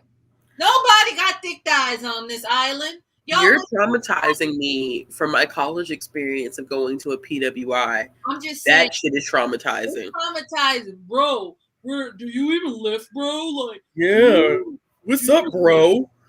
I was just like, yeah, bro, we're totally gonna go and keg it up. Like, whatever. Like, I was like, this is some horse manure. I done stepped in the manure. We're awesome, bro. Awesome, dude. We're doing it. Like, we just had a shot of testosterone this morning. Oh my gosh. Dude bros. Dude bros. Oh my god. And wax our chests because I don't know. Oh, you know, I had to help with Rush. I had to help with Rush because I was VP of NPH of their NPHC, which houses our Black fraternities and sororities, and because I was vice president of that, I had to attend like all the Greek meetings for like everybody, no matter what. And it was so irritating because they're like, oh yeah, well, because you have this position, you have to help with Rush. And I was like, so then like, it was so weird because, you know, when at least at my school, when they did Rush, you know, you couldn't tell. It's so different from what we have to do. Anyway, so you know, they're all visiting the houses and stuff like that. And we, as the people who were helping them through Rush, could not tell them what like sorority we were a part of. And they're like, oh my God, like you must be a Tri-Delt. And I'm like, I'm a what? You must be, what is it? Gamma Phi Beta. You must be ZTA. I'm like, and I couldn't say anything. And it just, oh my gosh. And then having to help, like when they did mixers and dealing with the frats, it was so traumatizing. And then one of the Greek, you're traumatized. One of the sororities actually got in trouble because I found out and I snitched. You're absolutely right. I snitched. They were trying to block a Black girl from, huh? I'm like, she them people. I did. I snitched because they were trying to block a Black girl from rushing into their sorority. I think it was Phi Mu. They were trying to block a girl from rushing into their sorority because they were afraid that if she got in, then the white frats wouldn't want to do like parties or mixers with them anymore. And people say racism don't exist. Child, it was alive and well in Greek Village. I tell you that much. It's alive and well today, amen. We just seen it on the Twitter with the one girl and then the other author saying nonsense yesterday. It's so different, y'all, because like I am in a sorority, but my experience of what like I think like people think about Greek, when people think of Greek life, they think white fraternities and sororities. I'm not gonna lie to you. Like that's what people think. That is Yeah, what people don't think about historically Black Greek letter organizations, which like I'm a Delta, and my Greek life experience is completely different. Like even the process in which I had to go through in order to join is nothing like that. Like these girls rush and they be having a pledge class of like 100 people. Like, bro, what they do that at 100 people? Like, you don't know who you pledging with. My line, I had to know like stuff like what size shoes my line sisters wore, what their bra size was, what their favorite color, who their siblings were, the names of their parents, like double D for you, like whole 9 type of situation. So it's such a different experience, and it's very interesting. Like unless you're like very actively aware of Black Greek life, when people say Greek life, they automatically think, oh yeah, like, you know, white Greek life. Yeah, I tried to join a sorority one time, and every time one of my friends mentioned her sorority, I get a little sad because they were very mean to me when I was trying to inquire on being a Delta. So I was like, fuck all of this shit. Yeah, we are the elephant hoarder crew. I have like if y'all notice in my videos, like there's elephants on my bookshelf. My daughter's favorite stuffed animal right now is an elephant. She put it in there. Not the bros. They were barking. Yeah. They were doing it. I'm like, is this a mating call? Because I might be into it.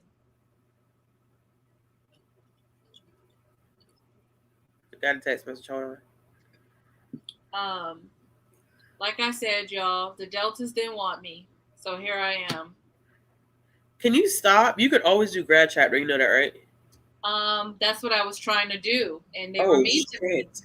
Well, okay, but it's all right. We'll talk. We will talk. Listen, I was trying, and they came at me, and I was like, huh? Because they're not supposed. Nobody's going to be nice. You're not supposed to be nice. But damn, I'm friendly. That's not. We will talk. We will talk. I'm a friendly human being.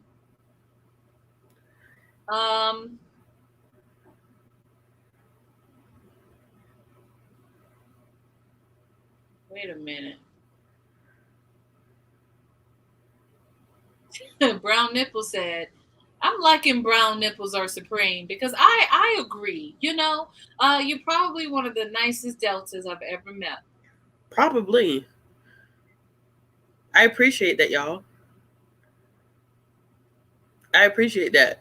But yeah, it's but yeah. Thank you, Sarah. I appreciate it. I will talk to you offline. It's true, because when you said you were a Delta, I was like, oh, she's nice, because those other women I met cursed me out.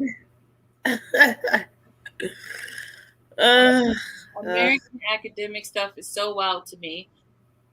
We don't even have prom. You don't have prom? You don't have prom? I was dropped down getting my eagle on back in the day. I learned what IB today was last year and started watching all this Greek life dorm stuff. Like a different. Have you watched the TV show Greek? That shit. Absolutely not. That shit pisses me off. It was wild. I think it was definitely a gross on. Like I think it was like. I don't think it was true, and I've never been in like Greek row or done any of that. But I feel like it was exaggerated, but it was wild. If you want to get some idea, I mean, the most like some of the most current like. Stomp the Yard features some Black Greek life, I guess. I just feel like if I go to a HBCU, which I want to go for my PhD, I'm gonna be pregnant month 2, and I just feel like I can't be doing that. So I got to figure out my life. Stressful is not even the word, and the process has changed since I crossed. Vespa? I crossed 8 years ago. Or 9 years ago now. How many years ago? 9 years ago. What are you talking about? Brandy just said that her best friend became a Delta, and she said it's stressful. The Oh, process, and I don't think the process has changed since I crossed. They, like hazing is illegal. I'm going to preface my conversation by, but I think the process is, I mean, because it changed. It was different from when like I pledged. I had people who had pledged 10 years before me, and their process was more intense. I think the a, the way that a lot of them are coming through now is a little bit easier than what it has been in the past. wow. And it's not we call the process is being online. Being online is like, I'd never do that shit again. I tell you that. Somebody asked me, would you do it again? Hell no. I would not. No, I would not pledge again. Are you crazy?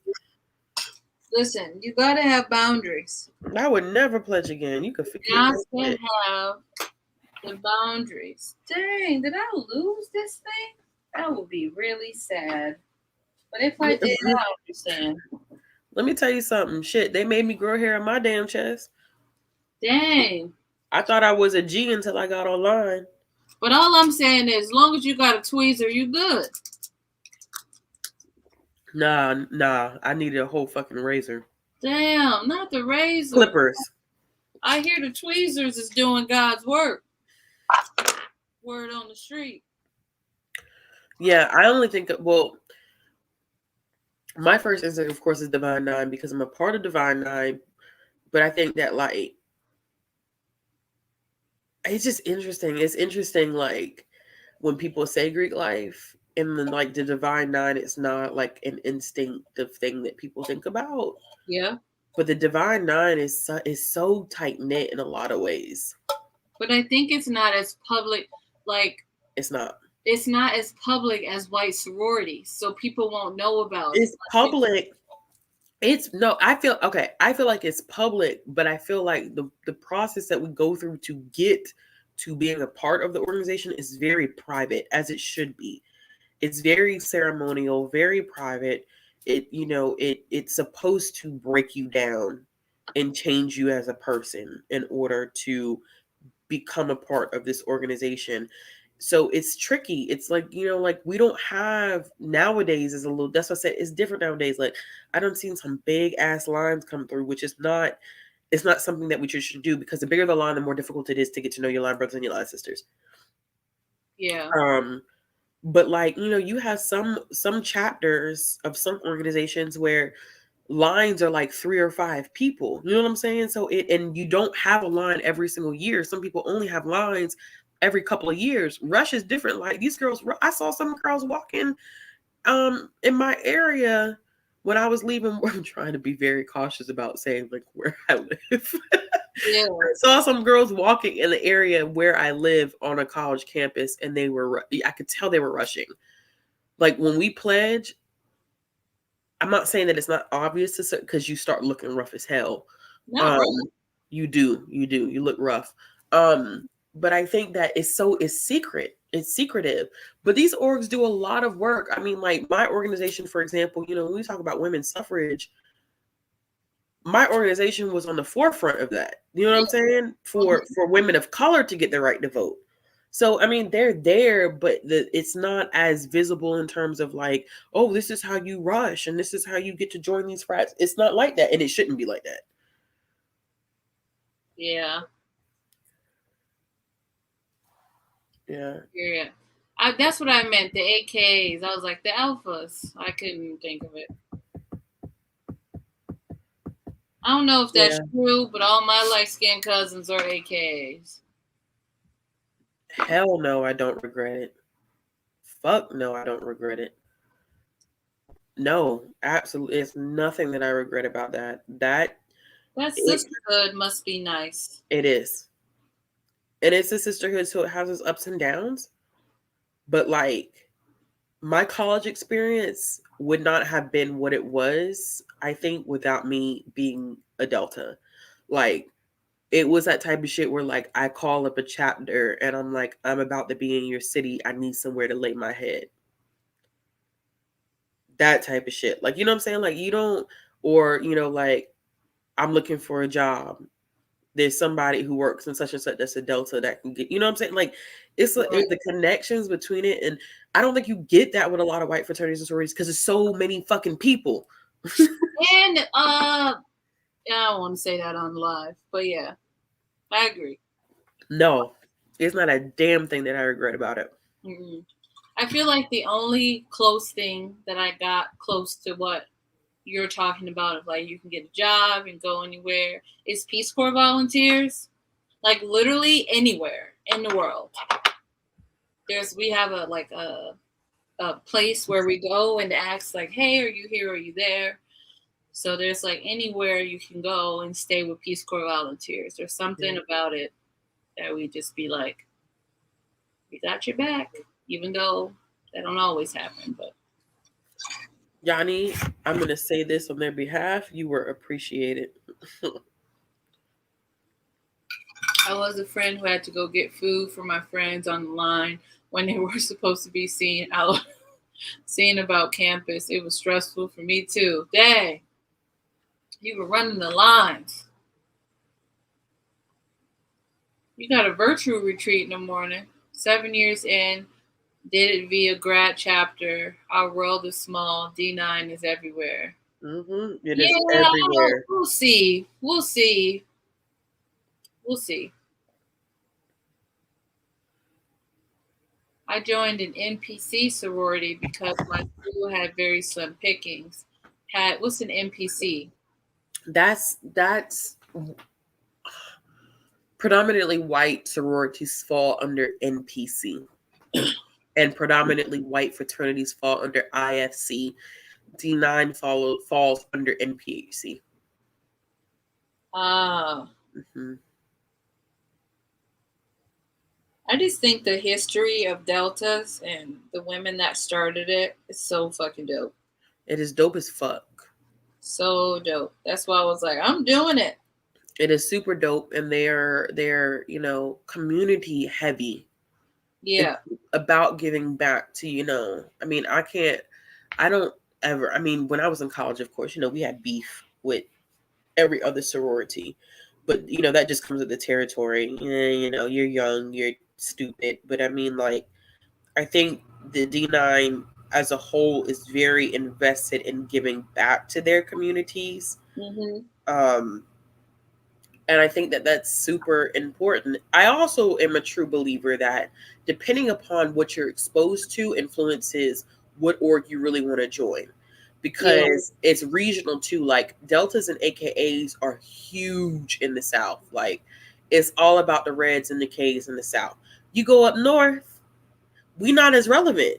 Honestly, it's it's big emphasis on like being a Zeta or being a Rho. Like it changes as you get from region to region. Out to the West Coast is different. Like Iotas are not that big in the South. They're big in Florida, but I mean, we're talking about Bible Belt South. They're not really that big. You go to Florida, you go up north. Iotas are a huge thing. So what you're exposed to, I think also influences, and then it gets down to like the nitty gritty, like what you see on your campus. Like I saw the Deltas on my campus and I was like, that's me. That's me.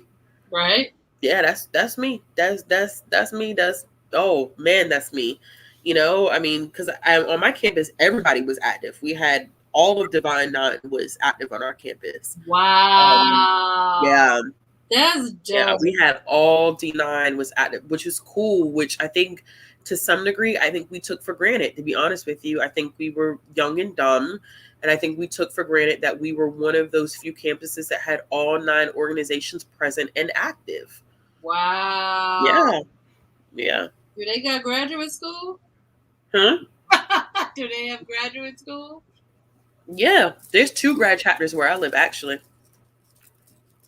Dang. Yeah. Salter, I don't know who you think I am. I think he thinks I'm doing something. You need to go ahead and cross so you can be the head down there too. All right, where I'm the head down at? Other places. The parties, honey. Oh my gosh. Hence pregnant. We talked about that. I just feel like if I am in, there is something about Black men. Let me tell you. And I just know if you put me in a situation when I'm surrounded by fine black men, No, you wouldn't have. No, you would. I just, No, let me tell you why. oh, so beautiful. Because I think one of the ups to being in D9 and being surrounded by D9 black men was that we knew they weren't shit. Wow. Now, did that stop us? No, but you knew in the back of your mind, like they weren't any good. Yeah, I met a Q one time who tried to do some nasty stuff with me. And I said, Jesus, close your eyes tonight. People were convinced that I was going to marry a Q. Yeah. I was going to end up with a Q because, like, most of the guys that I ended up talking to in college were Qs. But Qs don't. I feel like men who pledge Omega Psi Phi, like it takes them a while to become Omega men. Like they're dogs, and then something clicks, and then I know a lot of them now who are getting married or are married at this point. Just are upstanding men. But I have some stories about them in college, and it's very awkward when I'm around because I'm like, do you remember when? You were doing whole shit back in the day. Oh gosh, yeah. Okay, first of all, I was never a Kappa girl. Like I never was interested in Kappas whatsoever. I was never interested in Kappas. Girls used to drop their drawers when a Kappa would shimmy, and I ain't gonna lie, when they be hitting that.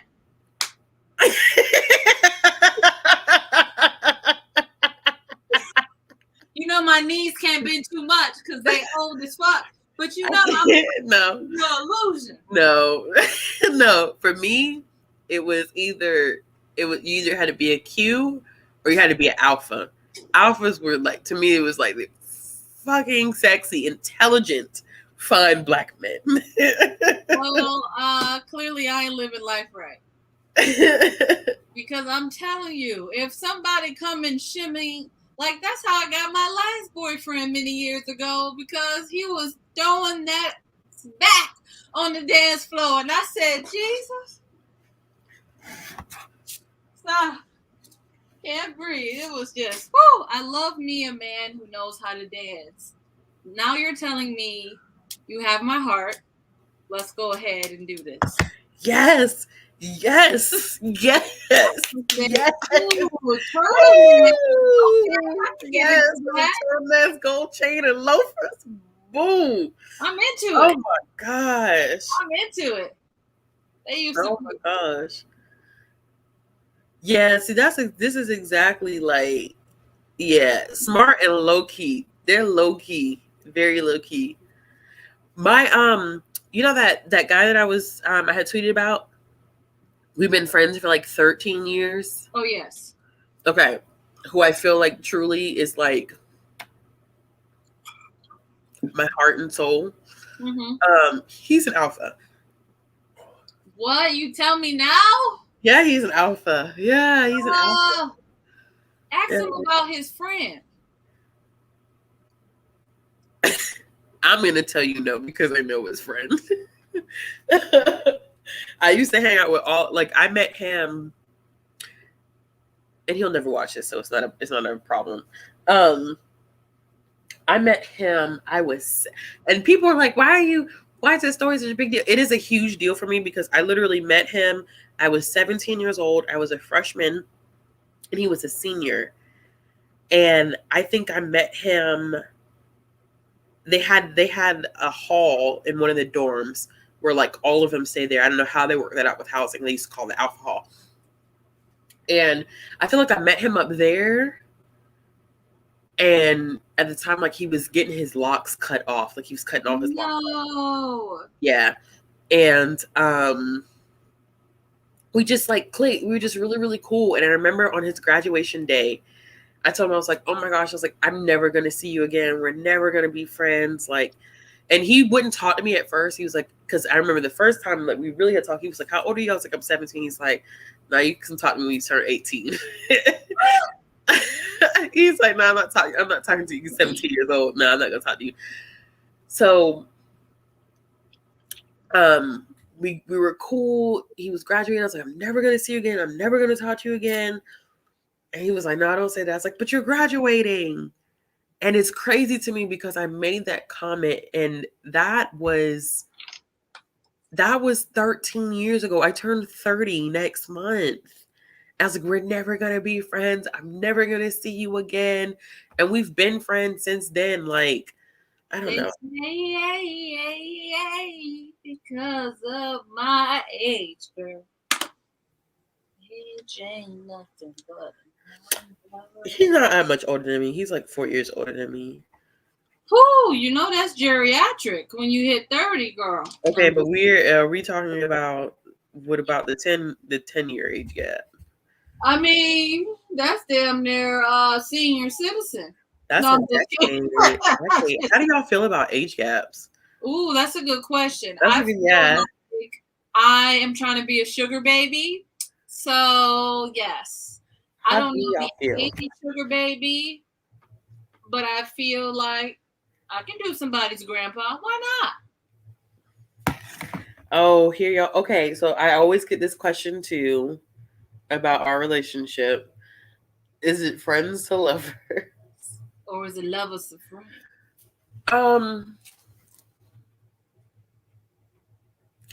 It's strange because I don't feel like it would ever. I feel like our timing is always like not right.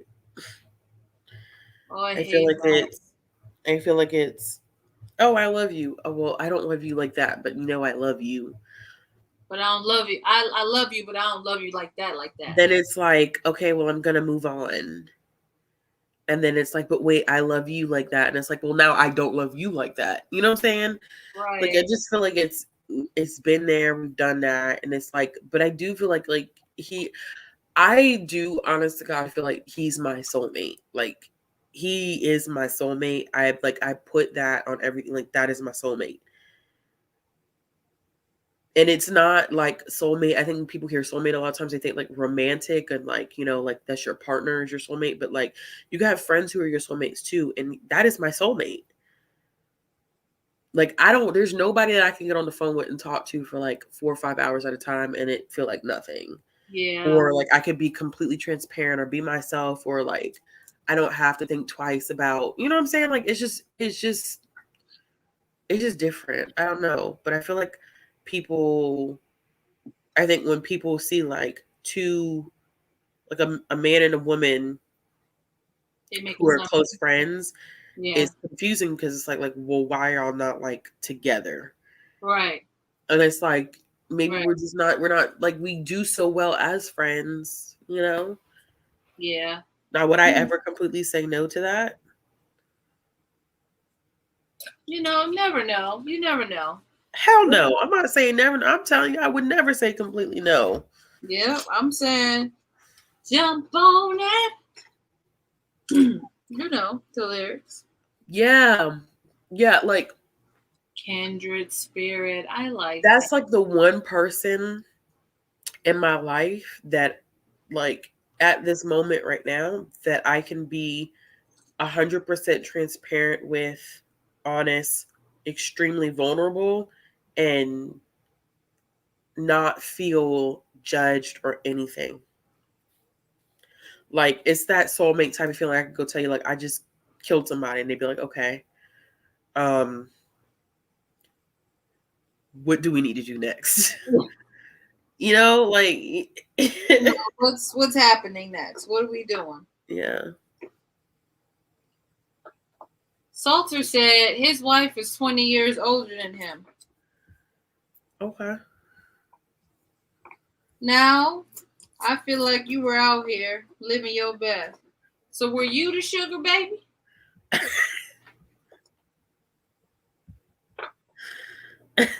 Some questions need answers. And apparently this one needs an answer because we know why. But we want to know, are you or are you not a sugar baby? Salter. The classroom has spoken. Not the 15th chance romance trope. Stop. Who said that? Johnny? Yeah. How did I guess? I didn't even see that comment. It's not 15. Yeah, like yeah, it's beyond second chance romance at this point. You said you a lot for everyone. I just don't disrespect any social perceptions except people being too young. Okay. That's true. Listen, sometimes you gotta live your life. But I Yeah. just feel like it depends for me. I mean, listen, marry rich, marry rich. You know what I'm saying? Let me find. Okay, I gotta be honest. Age gaps do matter to me because I worked in a like a nursing home for some time, and when you're changing people and they're at like in their 80s, the balls just in the nuts, it was just all just one little oatmeal kind of cookie situation. And I was like, if this is my future, I don't want it. And then they were making sounds that I just was like, okay, this must be what's happening in the bedroom, because I was just like, if somebody's gonna be like, oh, I don't just find that attractive. So I was just like, there is an age limit currently, because I just feel like if I'm getting those like ache, like something's aching on you moans, I don't know if I'm gonna be able to do that. But I think, I don't know, I just don't feel like just imagine you being your sexiness and somebody's like, oh, my hip, and you already got hip problems, as you know, when you tall like me. Well, I don't okay. know, I just feel a struggle all the way around. When you say age gap, though, right? Yeah. How big of an age gap are you opposed to? Ooh. Okay, as a 31-year-old woman, I think I can do 40. Damn, do you think I could do 40 or you think it's too much? No, I think you can do 40. But I mean, even like if you just turn 40, like you turning 41 next week, I can allow it. You know what I Okay. mean? But I just really, how's your hips? Like, I need your hips to be in full motion because I need a full year. His hips look great. They look great. Okay. I don't know. You know, I've never dated, I don't think I've ever dated anybody that was like more than 5 years older than me. So I feel like walking into something that is bigger than that makes me not nervous, but like it's clear that there's an age gap. Yeah, You but know? I hear you, but personally, oh, let me rub on my stuff on my knees while we talk. I just feel like for me, older men know what they want more than these young boys and I'm saying young boys like our age. I just feel like these mugs who are in their early 30s, late 20s, yeah. still got baby milk on their mouths. And I just feel like, leave the Similac alone, player. Leave the Similac alone. You fucking with vitamin D, whole milk. Not you said make sure that Peter still works after 40. It's important. I mean, do we got the Viagra on deck? Or we Yeah. we gotta know their number. In the words of Cat Williams, we gotta know their number. Was your number 7 when you know you were in your early 20s, late 30s? No. I actually do like I'm older. I'm in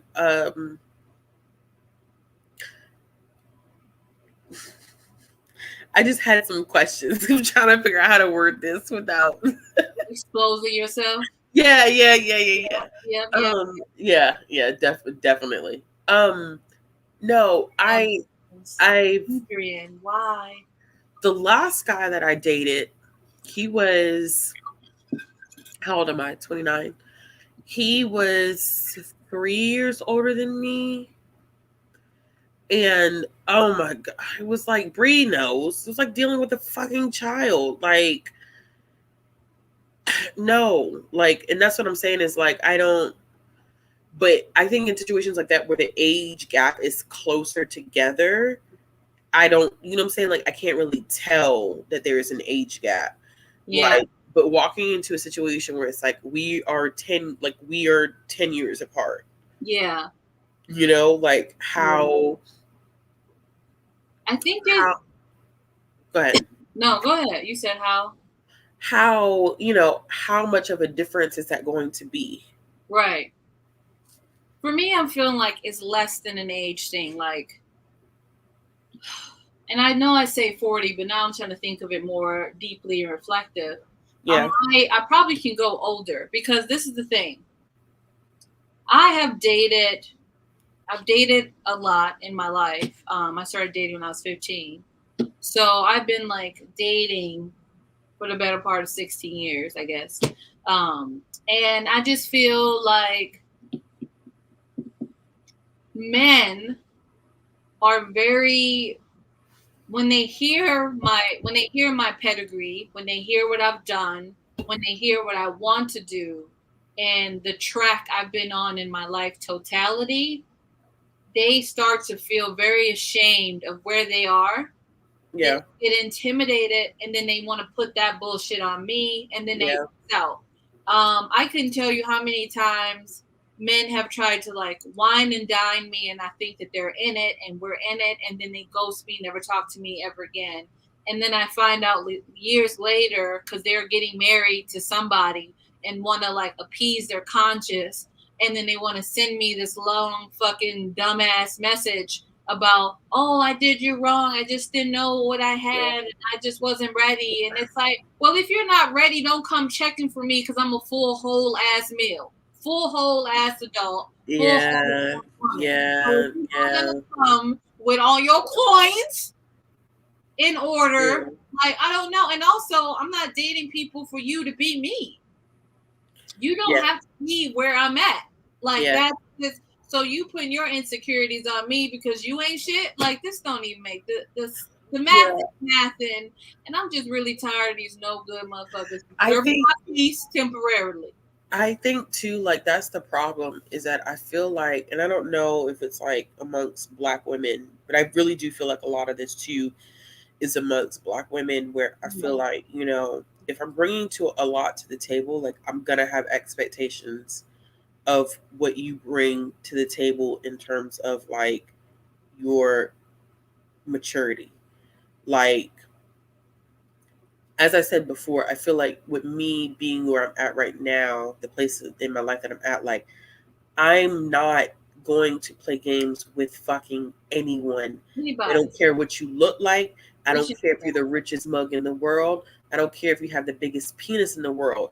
It does not make a difference to me. I'm not going to play fucking games with you, because at the end of the day, like, when you get to that point in your life, and I keep, you know, I had to talk to a homegirl about this. I told her, like, when you get to the point in your life where you're okay being by yourself, that's dangerous as fuck. That's a weapon. That's a whole weapon, because at that point it's that you don't feel like you need anybody. And I don't mean like you don't know how to ask for help, or you know, you don't want to deal with your family, or you don't have friends. But what it means is that I'm not desperate to be in a relationship with anyone. So you can't come to me half stepping, feeding me bullshit and games and all this stuff, because I'm not going to be concerned at the end of the day. Like, that's what's so crazy, is that I feel like, for me personally, I feel like I'm a nice person. I'm kind. Like, I really like to get to know people. You know, I want to be invested in the situation. But I'm telling you, the moment I catch you with some shit and you fuck up, I'm cutting you off, because at that point, I don't have the time to teach you how to be a man or a woman, depending. You know what I'm saying? Like, I don't have time to teach you how to be grown. I'm too grown. I'm not too thing with like having a child changes everything. Yeah, it changes everything, because at that point it's like, I'm not dating just for myself. I'm not saying I'm dating, you know what I'm saying, like, I'm not dating to find a parent for my child, but I am dating with my child in mind. So if Right. you can't get your shit together when you're dealing with me, what the fuck makes you think I want to have you around my child? Which is why I'm so quick, and people like get on me about it. Like, Ashley, you're so quick now to cut people off. I'm quick to cut people off because I'm okay not having to deal with toxic behavior. I'm okay with not having to deal with people treating me like shit. Amen. I'm okay with going to sleep by my own goddamn self every fucking night. It doesn't make a difference to me in the world because my life does not revolve around identifying myself based upon another human. So I feel like when you get to that point, you become lethal. You're lethal. You're lethal because I don't know. And I feel like Black women, I don't want to make that assumption, but I feel like Black women, I think, struggle with that so much in terms of like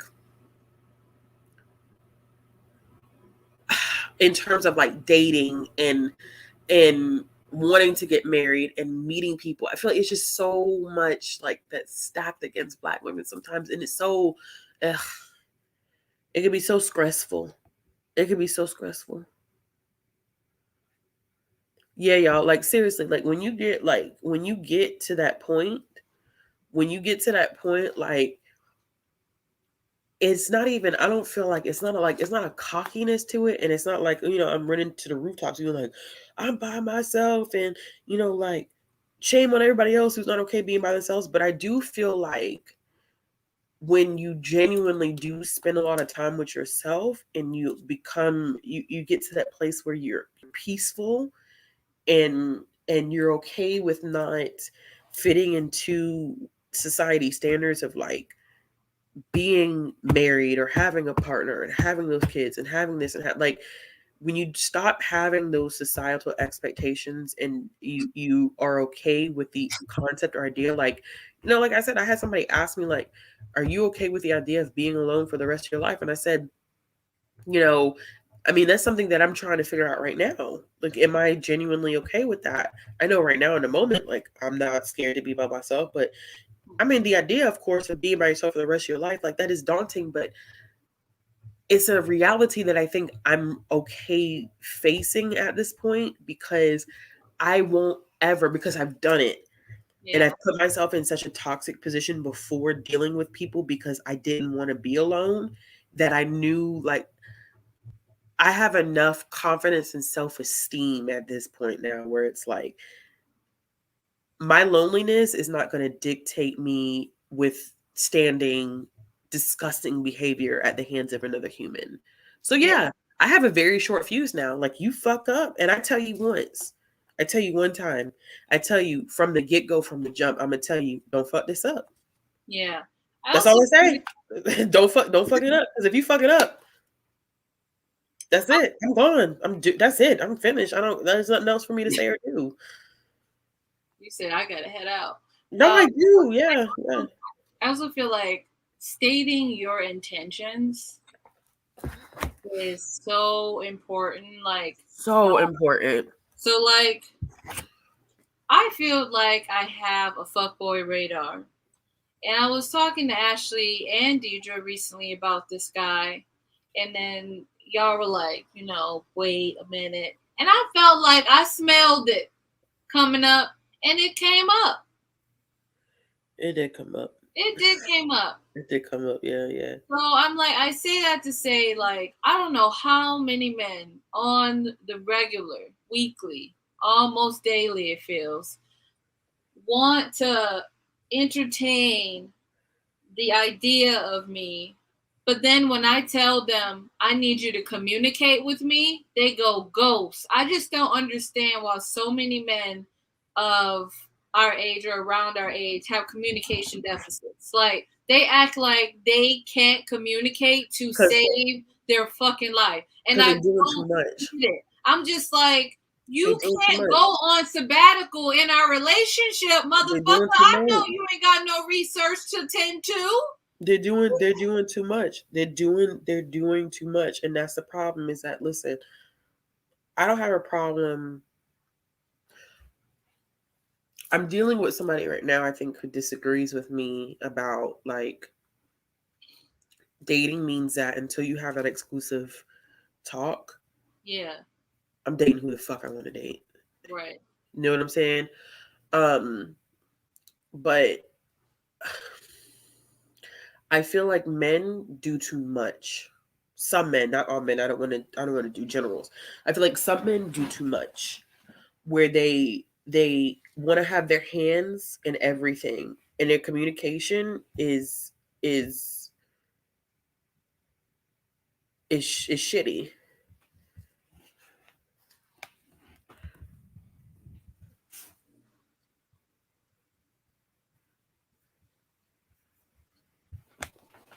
So,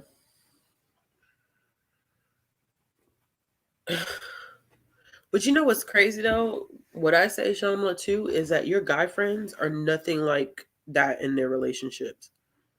I have mostly male friends, um, because that's just the way that I have been. That's just who I connect very well with men.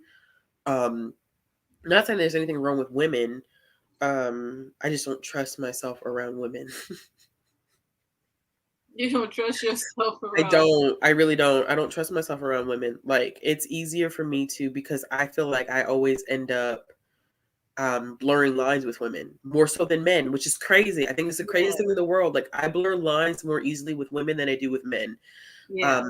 Men, it's easier for me to kind of like that masculine energy that I have, that very like homegirl, like she's like that's what I get from a lot of men. Like, bro, she cool as fuck. Like, Yeah. I remember when I went to Atlanta for Memorial Day weekend, we had went out, and this guy was trying to hit on my line sister, and we just started chopping it up or whatever the case may be. And I was walking out, he was like, yo, give me a hug, like you cool as fuck. And I had asked another one of my line sisters, I said, what is that? And she's like, I don't think you realize it, but she's like, when you're around men, you give off masculine energy. So you feel very like it's very comfortable. It's very like homeboy, homegirlish. And it is. It's like I've always had that easy with men. With women, nah, nah. My masculine energy then comes out in a way in which I'm trying to pick up. I'm trying to pick up the women that I'm around. Yeah.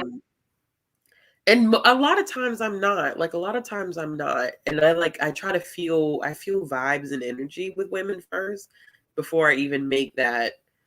I'll never forget, it was one girl I had met at a house party. She was from Florida. She ended up moving to Cali, I think. And we just kept chopping it up, chopping up, chopping up. I said, nah. I said, this vibe is like this vibe is like I feel like she's in, because I was into her.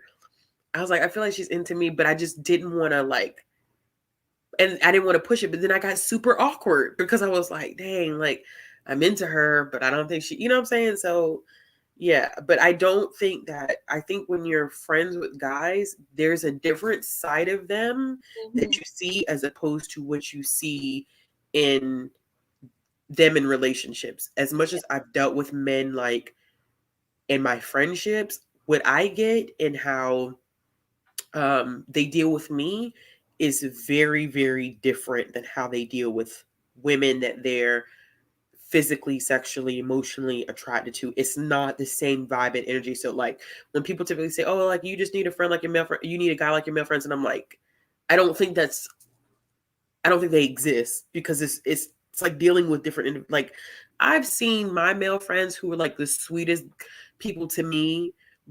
I need something, we'll do it. I need tire change, we'll fix it. I need food, I need my trash. Sweetest guys, and I see them slay and destroy women, run through them like nothing. Yes. Like, I had one girl in college that wanted to fight me over a guy that was like a close friend of mine, because That's happened to me a couple times. yeah, like she didn't know that me and him were just really like, we were cool. But I knew that he was fucking her, and she didn't know that I knew that already, and that we used to chop it up about, like he didn't know that. I mean, she didn't know that. So it's like stuff like that where like I knew what he was doing in that situation, but how he treated me was extremely different from how he was treating her. You get what I'm saying? Like, Yeah. so it's easy to want to find those qualities of your male friends in a partner, but you gonna get a different side. Yeah. Yeah. I'm gonna expand on it and say, oh shoot, we were talking about you're talking about your how you act differently with men and women. Yeah, I do. Since I was in middle school, my whole family have called me a lesbian, and they still do. And I do not identify as a lesbian, but they do. But there's something about me that gives off energy, and women hit on me like it's no tomorrow. Yeah. Like it's no tomorrow. And I'd be like, hey girl. And then they find out that I am not a lesbian. But it's like, I mean, I don't feel like I need to get pissed off when somebody hits on me. Like, I don't think it's that deep. I'm very flattered when people hit on me in general, but there's just something about me with women, and women want me. Yeah. That doesn't translate to men, because men be like, but you the homie though. Yeah, yeah, no, yeah. Binary of men and women. But trans men love me too.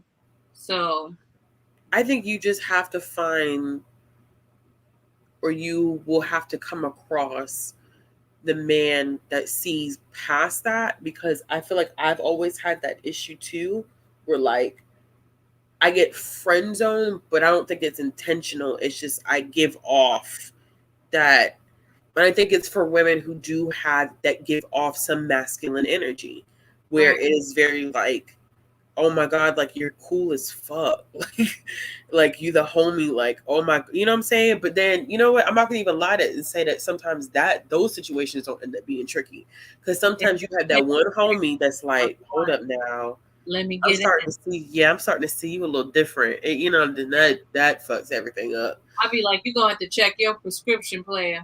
Yeah, but I think that, yeah, I think women who do have a tendency to kind of be a little bit more on the chill side, give a little bit more masculine energy, I feel like we quickly do get put into like that friend homie category, Yeah. more so than women who do not, who give off more of like a more feminine, not saying that we don't have our own femininity, because I believe that we definitely do, but I think that being so easy to get along with, especially with men, and it's not being intimidated by being within a group of men, or not feeling like, yeah, I don't know.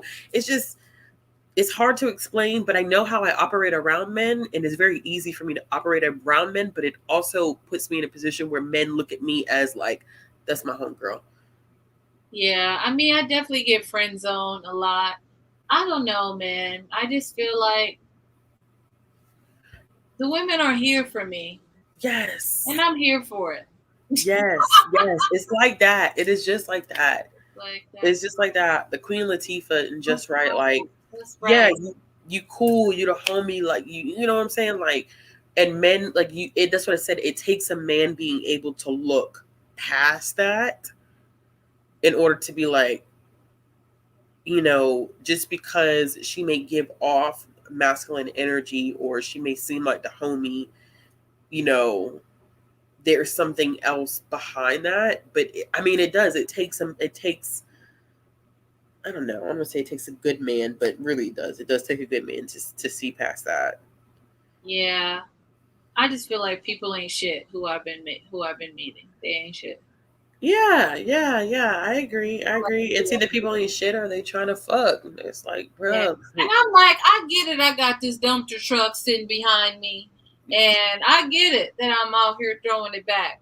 But I ain't trying to be throwing it back like no more. So I can't be out here just willy nilly, passing out my goodies, because I need commitment. I'm not into the quickies no more. That That's shit. what I was trying to. Oh, I was trying to explain that the other day. Like, I was trying to explain the other day. Like, that's not to say like you can't be sexually attracted to someone and see it going there. But like, I'm not trying to smash like I'm 22. I'm not trying to smash you like within the first like couple of weeks. I'm not trying to do that because I'm past that point. 9 times out of 10, I can do better for myself than having you involved anyway. You go ahead and speak your truth. Anyway, so like I'm not rushing to be disappointed. I just feel like when I was younger, I was like, I don't know about you, but I'm feeling 22, running through these dudes. I'm just not trying to do that shit no more. No. Dang. I'm not. Hold on, Brie. Okay. It's just not given what it's supposed to have gave. And Aaron, how are you finding mugs that want to get married? Also, that's a little too intimidating too. Like, can we have coffee or something, hang out? Like, I'm over asking motherfuckers what they like to do on the weekends. Like, can we just do each other and then do life on the weekends? Like, too much. Salter, I miss when my wife and I were friends and applaud people who got to keep their friend and spouse combo. Damn, so y'all just spouse? Y'all gotta tell me to stop drinking these things now. Listen, I think because I'm having throat issues and the Hall mixed with whatever this is ain't working, so I had to stop it. Do each other and then do life. It's really the motto I'm trying to live by. Heather, please get out my comments. Talking shit. Like, we know you were live, okay? I was on your live for a second. Exactly. Like, damn. Y'all got more questions? Because y'all ask good questions. Y'all do ask good questions, Y'all really do. I'm scrolling up looking for other.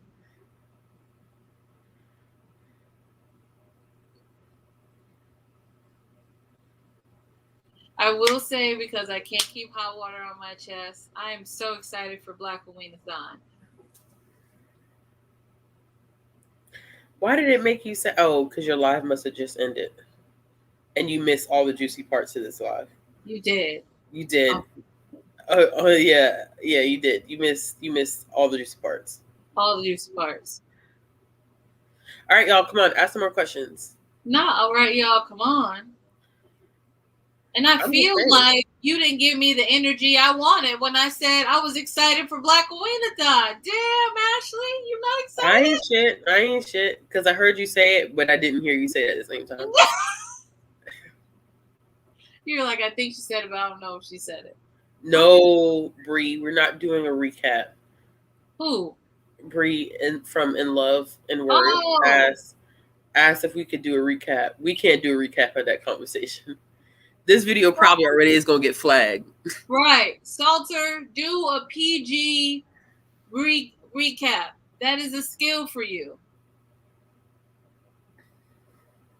Oh, what's 9 booktube content do y'all watch? PlantTube. I don't. Oh. Ashley does. Comics. Comics. I'm like,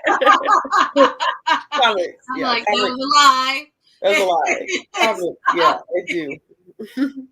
Sorry. I lied. I'll be watching a replay regardless. That was a good question. Read, love, listen.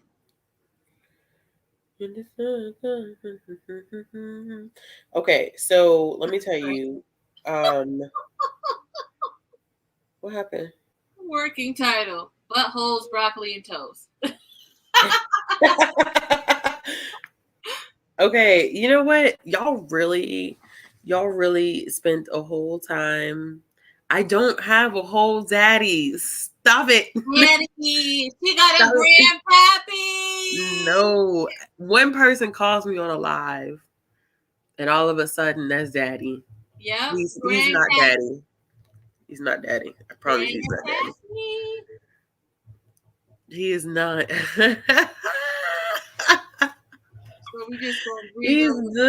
Listen, I should have answered the phone. I should have texted him and just said, I'm on a live right now. I'll call you later. That's what I should have said.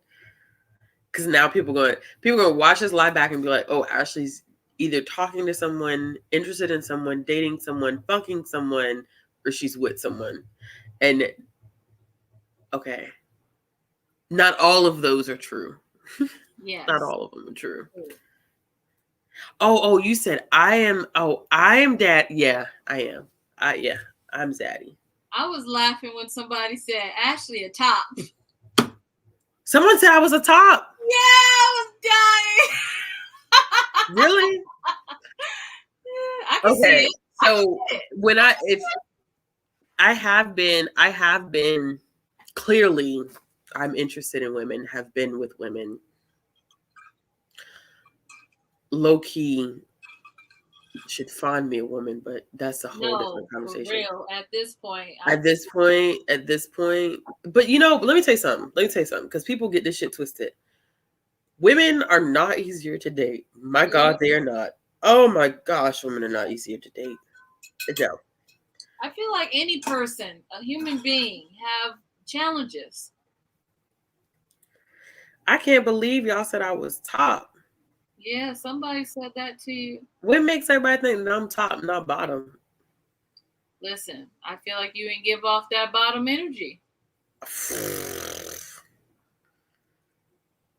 I'm scared to meet Ashley now because I'll end up her wife. It'd be like that. Listen, let me tell you something. Let me tell you something. I do have good game. She does. I do have good game. She do have good game. I've been trying to take notes. I do have good. Yeah. I do have masculine energy. And I think when I present myself to women, I probably do, I go harder on that masculine energy. No matter how much I physically present myself, I think my vibe is masculine. But I have a how do I holler at a chick?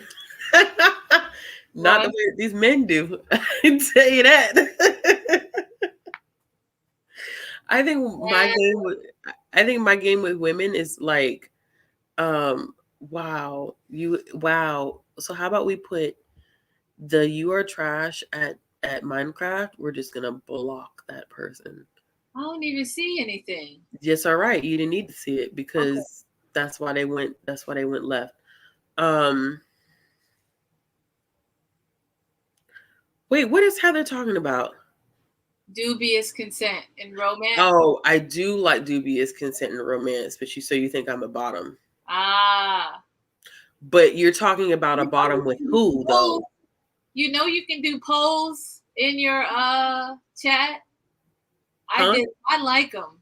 You can do polls? Yeah. Okay, how do you do a poll? You can do a poll. I can't do it because it's okay. Well, tell me how. So at the top, those 3 little dots, you can do poll. What 3 little dots? At the top of the top chat, you have to go to the YouTube page. Oh, okay. Hold on. Also, this is not me hitting on Ashley. Okay, I just want to say that me and Bree are very, very close, so nobody take this the wrong way. Right. But Ashley has a tone of voice that is extremely sexy. I had to say it. Somebody had to say it. I'm like, wait a minute, are you sure you had a role? Are you sure you had a role? Because sometimes Ashley will get on the phone and I'll be like, wait, who this? Ashley has a voice. Don't let her fool you on this internet. I'm just gonna say, don't let her fool you. And then I'm watching videos like this. Oh, that's funny. Don't let her. Bree, where is this? So I'm on here, right? Yeah, you gotta go on your laptop, boo. Oh, I gotta go on my laptop. All right, hold on. I'm gonna have to mute myself then real quick so y'all don't hear. Okay. Hold on. I wanted to go back to the Black Aweenathon comment. I don't really. If I tell you anything, Shamala, it's gonna be a big spoil. There are some big surprises. It's bigger. It's like 40 times bigger than last year, the way it's being planned. So if I tell you, I can say this: merch. That is the only spoiler I can give. Merch. Have you ever peed in the shower? Who is pee pee poo poo? We got it blocked in. Unless that's like a real question. Bree be talking to Ashley like, don't you do that to me. That's funny. If you can't say things like that about your friends, then are they really your friends? Speak your truth. The Calm app. Read, love, listen. Yes. She does. I feel like if Ashley talks to me one-on-one, I'll be blessed. No, same. I'll be like, wait a minute. What's going on here? Got me questioning myself. Why is all these people talking about peeing in the shower? Are y'all peeing in the shower? What's going on with y'all? I pee in the sink. Huh? The math ain't mathing. I'm about to block y'all quickly and swiftly. Let me go ahead and open this thing. I'm about to be. I got it. You doing it? Yeah, I got it. I was like, yeah, I got it. I don't know, like, trolls is trolling. It's late at night too. That is true. Yeah, it's late at night, so you know you gonna get. It's I know people with shit. Wait, can y'all see? Can y'all see the poll? I can. I voted. Okay. Hold on, I should put this down. Okay, there we go. Wow, that poll, 76% so far thinks that you are top. 73. Wow, that's crazy. Yep. Yeah, 70%. Y'all think I'm a top. I know I didn't really give y'all much variation. I didn't be like, oh, I didn't give you a third choice. It could be like, it depends. Yes, I just love the polls. And I didn't see them. The first time I saw the polls was on in Jerry's page. Mm-hmm. And I was like, do I need to have a certain amount of subscribers to have the polls? And then I did the polls a couple times on my lives, and it went well. Let me do this a more accurate way, since I see some commentary that's like, okay, hold on. Oh, a verse top. No. Salter, educate me on that. But if you don't want to, I can Google it. Yes, y'all, merch. Merch is happening. I'm very afraid about it, but it's going to be all right.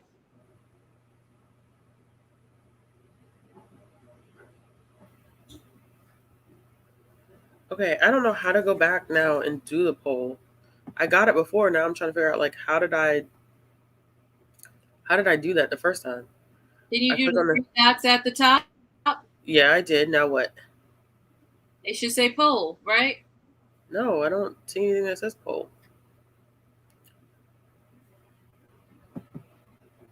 Oh. Shit. I wish that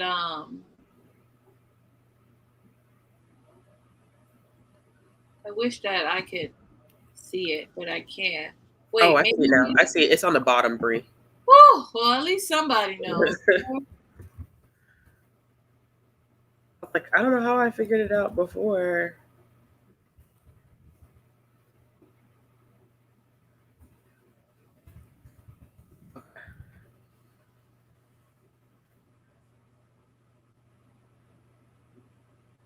Don't read what you wrote. Huh?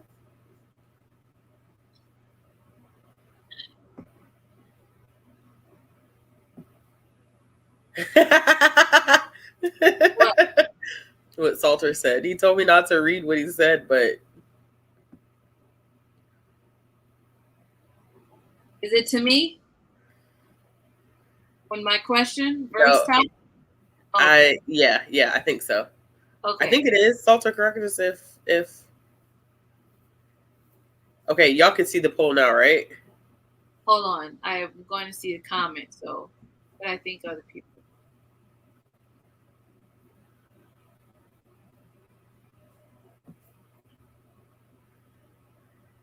Oh, okay. Yeah. Okay. Makes sense to me. Now everybody's gonna say it depends. Yeah. Somebody said nah, so top. Do you feel like this in no matter who I'm with? Huh. Good question. Oh, Bree. I had to throw some coin at the ministry.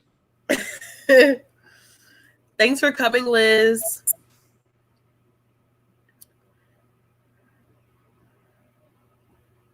Damn. Oh, other people said it depends. Okay, I'm so late. Yeah, for Kalani, I'm top, I'm bottom, I'm left, I'm right. You said for Kehlani I would be a bottom? I don't know if I would say that. I feel like you would be a top for her. Personally. I would be a top for her.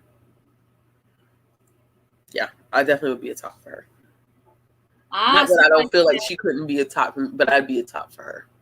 Somebody said bottom with men, top with women. Yeah, Yeah, gender. Gender. Aaron, I think you're on to something.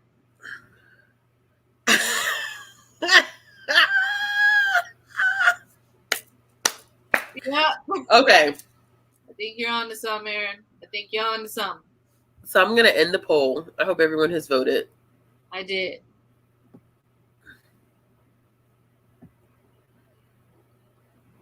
Okay. The results are 86% people said, wow, no one said I was a bottom this time. Dang. That's very interesting. The more you spoke and you explained, people were like, I'm not sure. So honestly, I think it depends because I feel like I've done both with no matter who I've been with. You know what I'm saying? Right. I do feel like with men, I start off as a top. Like in one session, I will start off as a top. And then I feel like roles will reverse themselves. Sometimes they don't. Sometimes they do. Just depends on the situation. Right. With women, most definitely top. Not bottom. And it's not that I have never, but I would say for the most part, yeah, top. Yeah. But then Aaron has a point. I like to be in control. But I have run into a couple of partners who are like, if you don't sit your ass down. Well, I'm definitely different in that. No, Heather, I am not a switch with a bottom majority. That means with a bottom majority, that would me saying that I sleep with more men than women. And I never said that. Ooh. Yikes. Isn't that crazy?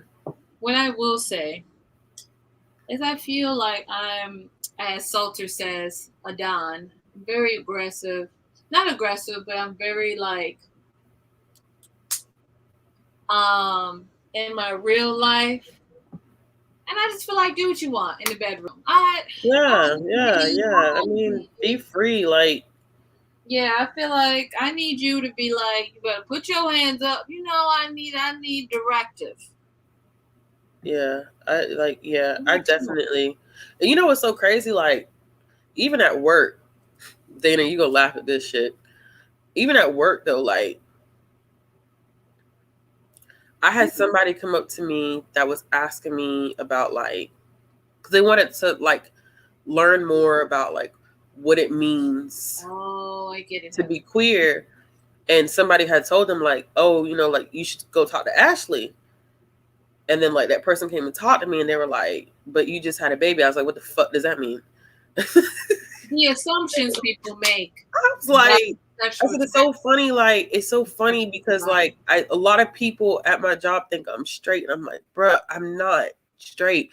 And it's a lot of dudes at my job who think I'm straight. And it's funny to me. I had to tell somebody today, I said the same way that you be checking women out when they walk past, I'm right. I said, but you don't expect it from me, so you don't see it happen. But when you look, guess who right beside you just looking. Looking right. Look, I swear, listen, I swear, but it's so easy for me to be conspicuous about it because nobody's looking for me to look. Yep, true. But it's crazy, but because like I've told people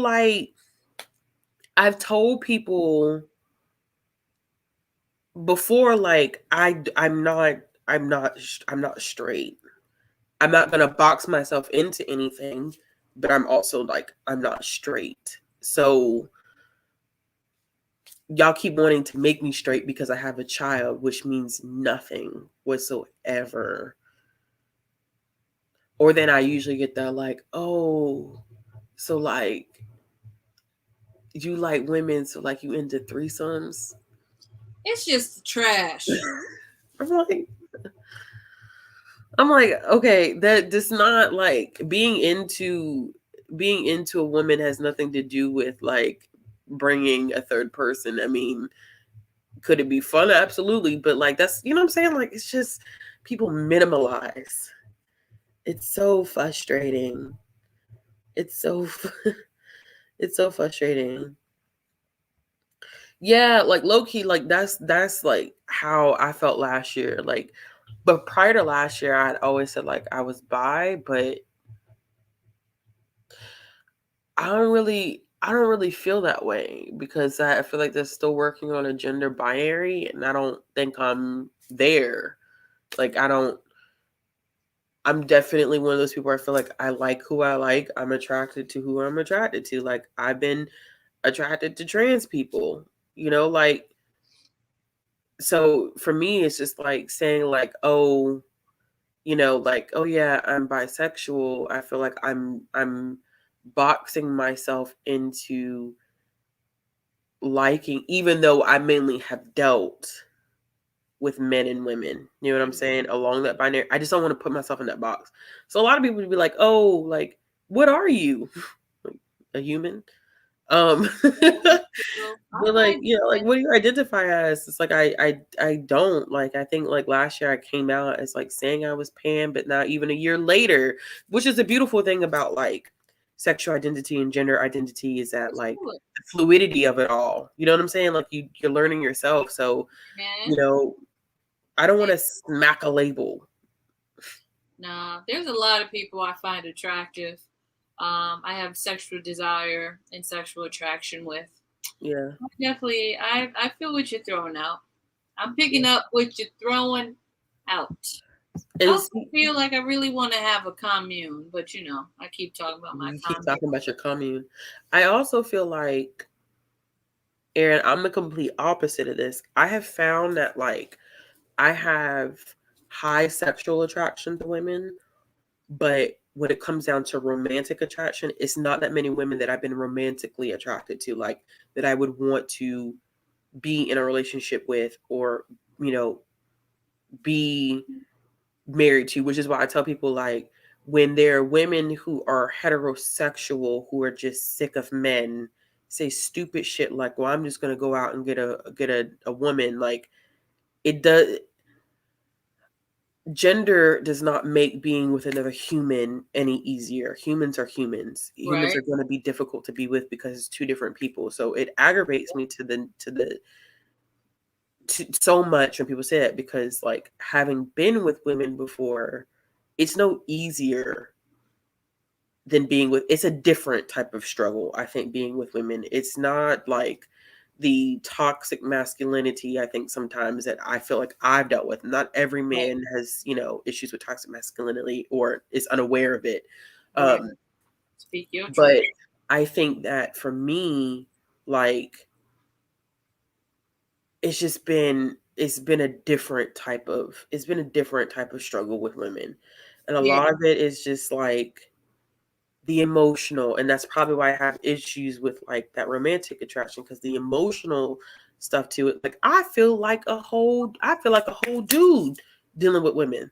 I really do. And that's probably why I come off like that. It's that masculine, like, which is why probably a lot of people think, oh yeah, Ashley's a top, because I feel like it drives me to that point where I have to be like super masculine with some women because it's just too much. Yeah. Too much. It's like it's too much with some women and then it's too little with some men.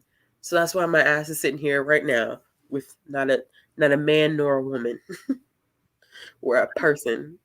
I feel after reading Ace by Angela Chen, I feel like Aaron, I feel exactly what you're talking about.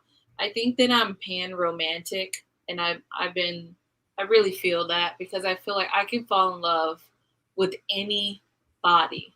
Yeah. But I also feel like I'm sexually attracted to men or men presenting. But I just feel like I really feel like I'm pan romantic, is what I would say. I don't think I could have a sexual relationship with a woman, Mm-hmm. You're but missing out, but okay. I know I'm missing out. Oh, you're missing out. The thing is, I wish I could. I know. I wish that for nowhere. I wish that for every woman. Like, oh my gosh. Okay. I'm gonna let you There's finish and I get pros to that. and cons to everything, and I feel like being with a woman would explore me to other things that I have to talk to you about later. But what I'm saying is, I just feel very pan romantic in that regard. Get you women with strong masculine energy. All my ladies have had primary masculine energy, even if they dress. Yeah. Which is why I'm so attracted to Kalani.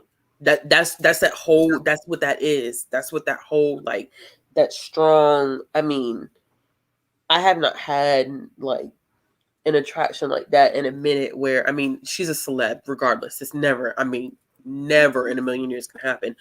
But it's that strong masculine energy that I think she gives off for me, that I was like, that's a woman that I would date.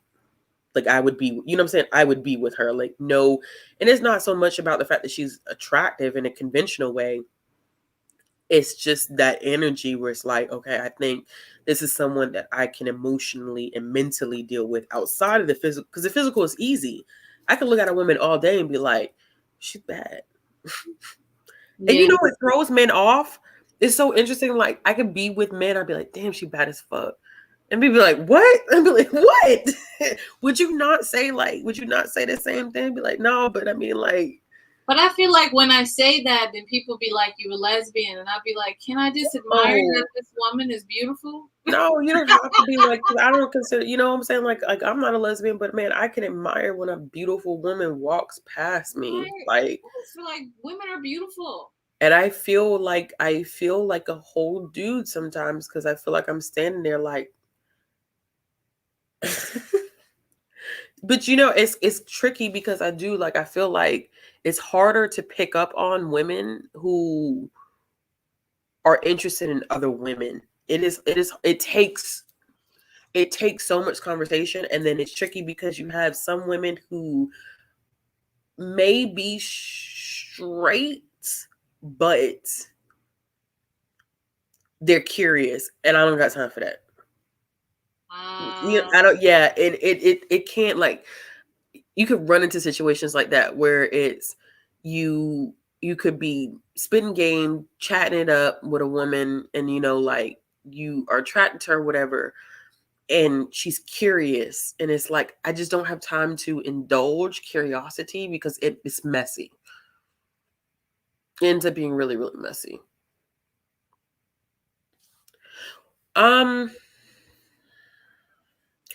Women are cleaner about their shit. That's what makes it a little bit more difficult. I think men are messy. Men do dirt and don't clean up, and they make it very easy. It's like just out. It's just very, like, you know what I'm saying? It's just very, it's just out there. It's obvious. It's clear as day. It's black and white. Like, you fucking up. With women, I feel like in my experience, it's been harder to pick up on stuff like that. because women have a tendency to move in silence. They clean up. I feel like women mess up because they quickly get emotionally involved, but I think it's harder to pick up on women when they're playing any type of games. I had one that was, she was running straight game. And it took me a minute to figure out that she was even doing the shit, to be honest with you. Because she cleaned it up. She cleaned it up so well. So I'd never, whereas I've had men and it takes me like, I sniff it. I could smell it in the air. Like, you doing something you ain't got no, we're not even in the same house. And I could smell you not doing something you're supposed to be doing. Yeah, I would know. Yeah, I wouldn't know. Like, yeah, it's weird, Brie. It's a very, that's why I said, like, I feel like it's pros and cons to whoever you may. Pros and cons, Yeah, it's pros and cons to whoever you may want to, like, want to be your partner, whatever the case may be. But, like, as I said, I feel like with women, I think, getting down to the physical part is different because I feel like you have another woman who knows what it takes for a woman to get to where she needs to be. You know what I'm saying? Mm-hmm. So the sensuality there is so different. The intimacy is super, super different. I think with men it's a little different. I don't know. Yeah, I don't know. I mean, Aaron, I'd be feeling that way too. I'd be thinking I'd be unconsciously running game to women. Because I'd be like, yes, sis. And they'd be like, oh. I'm like, well, damn. There goes that compliment. Yeah. I think it might be also, because when I was a kid, most of my mom friends were lesbians. And then when I was in middle school and high school, most of my friends were lesbians. So I could see why people have that. Maybe that's where my influence come from. Now that I sit here and think about it. I think, Aaron, when I say, like, sensuality, it doesn't mean it's soft and delicate. Okay, she getting that voice, y'all. Watch out. Yeah, I'm really feel like I'm very white. Panty dropper Ashley telling me this and telling me that. Hey, don't you ever come back. Hey, here I am, baby. Hey, practice what you preach.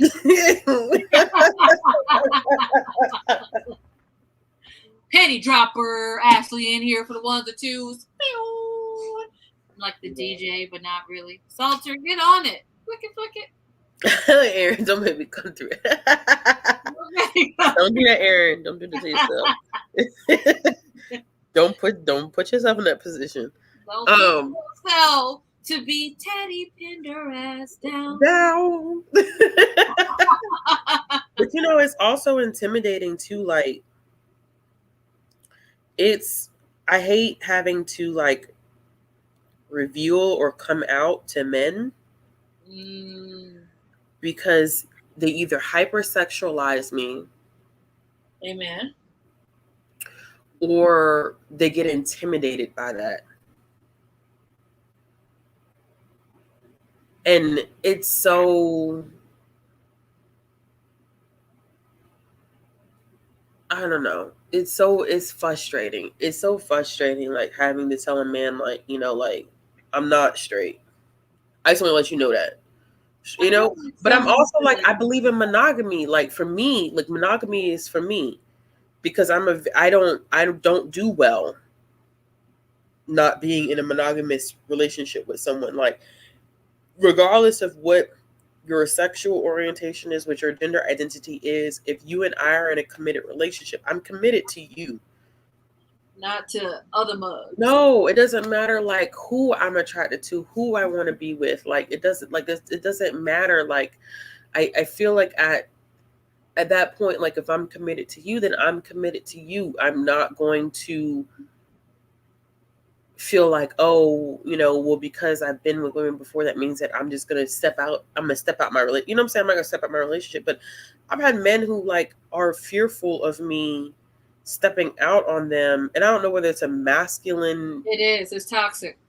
It's so toxic. It's so toxic. Like, are you gonna step out on me? Why would I do that? Like, if I'm saying I'm committed to you, then I'm committed to you. And I've had the same thing with women too. Like, oh, you gonna go and be with a man because it is like.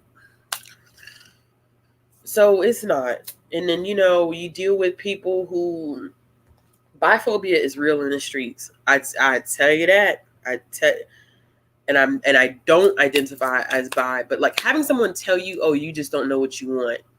That's fucked up. It is. It is. That's so fucked up. And I've had people tell me that, like, oh, you're just being selfish because you don't know what you want. I'm like,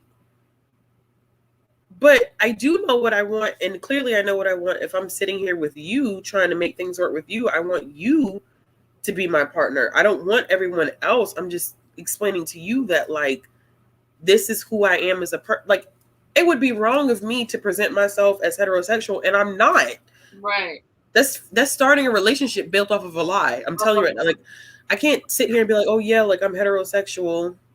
I'm not heterosexual, but I'm not gonna sit here and be like told that I'm selfish or I just want the best of both worlds. And that shit is, and people don't think of it as being demeaning, but it is.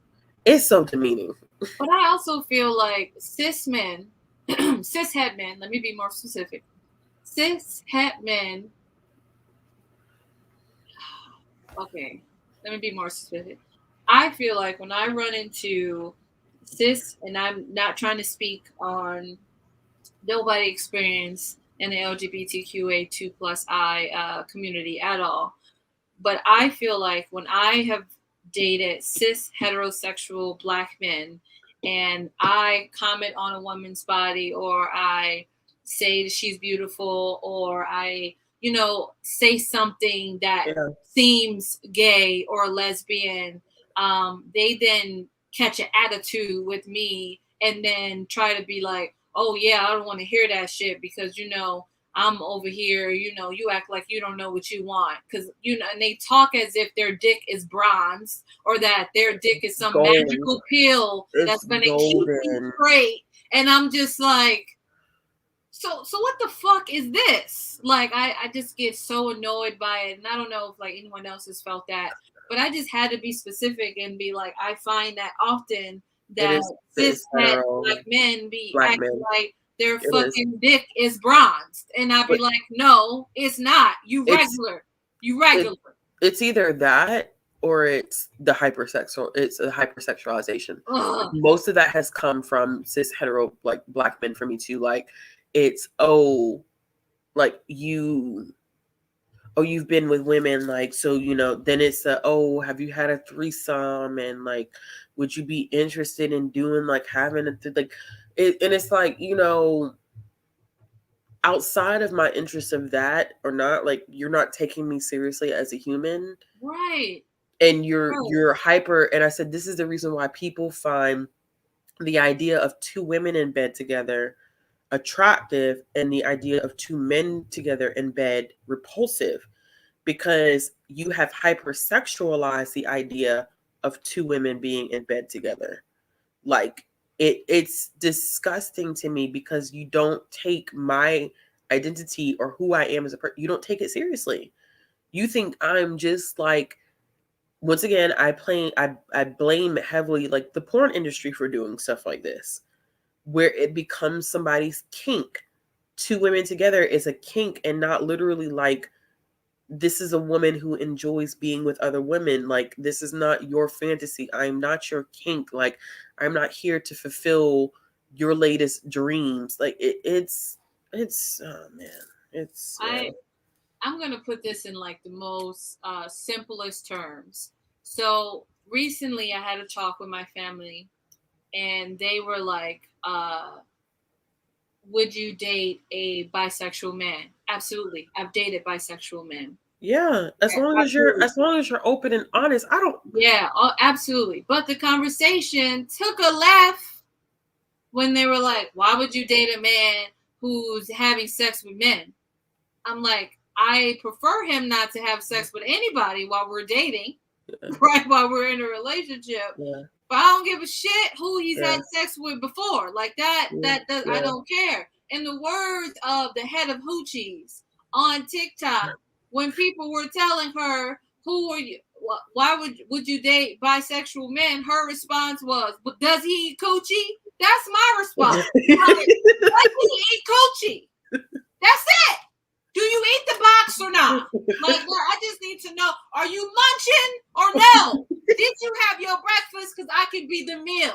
Like, do you eat coochie or no? Like, chill. I mean, it's as simple as 1, 2, 3. Like, it's as simple as 1, 2, 3. I do. I think bisexual men definitely, especially bisexual Black men, like, I feel like they get a lot of hell. They get a lot of hell. Like, oh my gosh. Like, oh, and I've had people ask me too, like, why would you want to be with a man that's bisexual? Why not?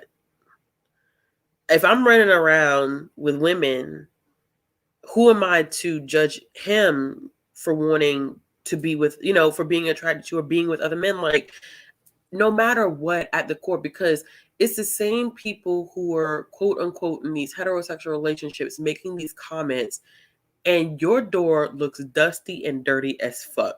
You too busy trying to clean off my porch, and your porch got years worth of garbage on it because you're not dealing with as if your heterosexual relationship is perfect, and it's not.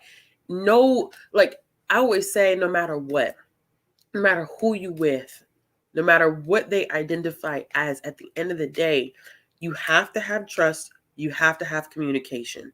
That's what stops all that foolishness of, oh, well, what if they go and okay, well, what if your husband goes and he fucks your neighbor down the street? Really? Like, cheating is cheating. It don't matter who the fuck. Cheating is cheating at the end of the day. Like, I don't want my partner to sleep with anybody besides me. Back to the question, does he eat coochie? And if he does, what's the problem?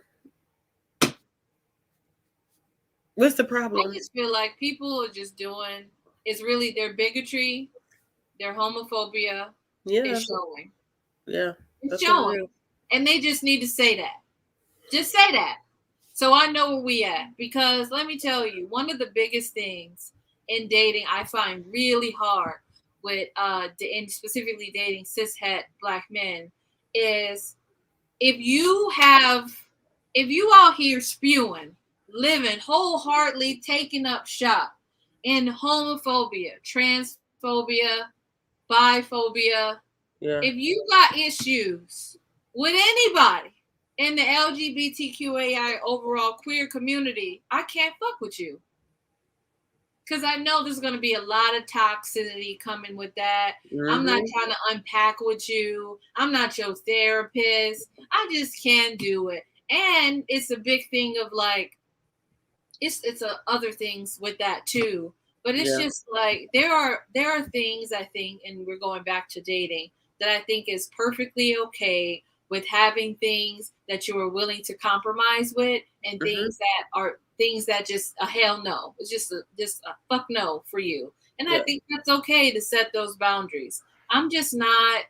I just can't even deal. Like, and I always find it like hard to have these conversations with my family because at the end of the day, they're like, you're a lesbian. And then recently I've been like, yeah. And they're like, why are you coming out? I'm like, you can call me a lesbian since I was 7 years old. Like, whatever term, rocks your boat, because you're clearly not understanding gender expression, sexuality, sexual attraction, sexual desire at all. Like, clearly you're losing it. It's going somewhere else. So whatever. Like my dad says, Listen, if somebody already believes something about you and you know it ain't true, don't waste energy trying to convince them otherwise. Exactly. So it's like, whatever. Like, if that's the hill you want to die on, well, I'm gonna make sure I'm there at your funeral at 2 p.m., as Shay says. Sorry about that long, extended TED Talk.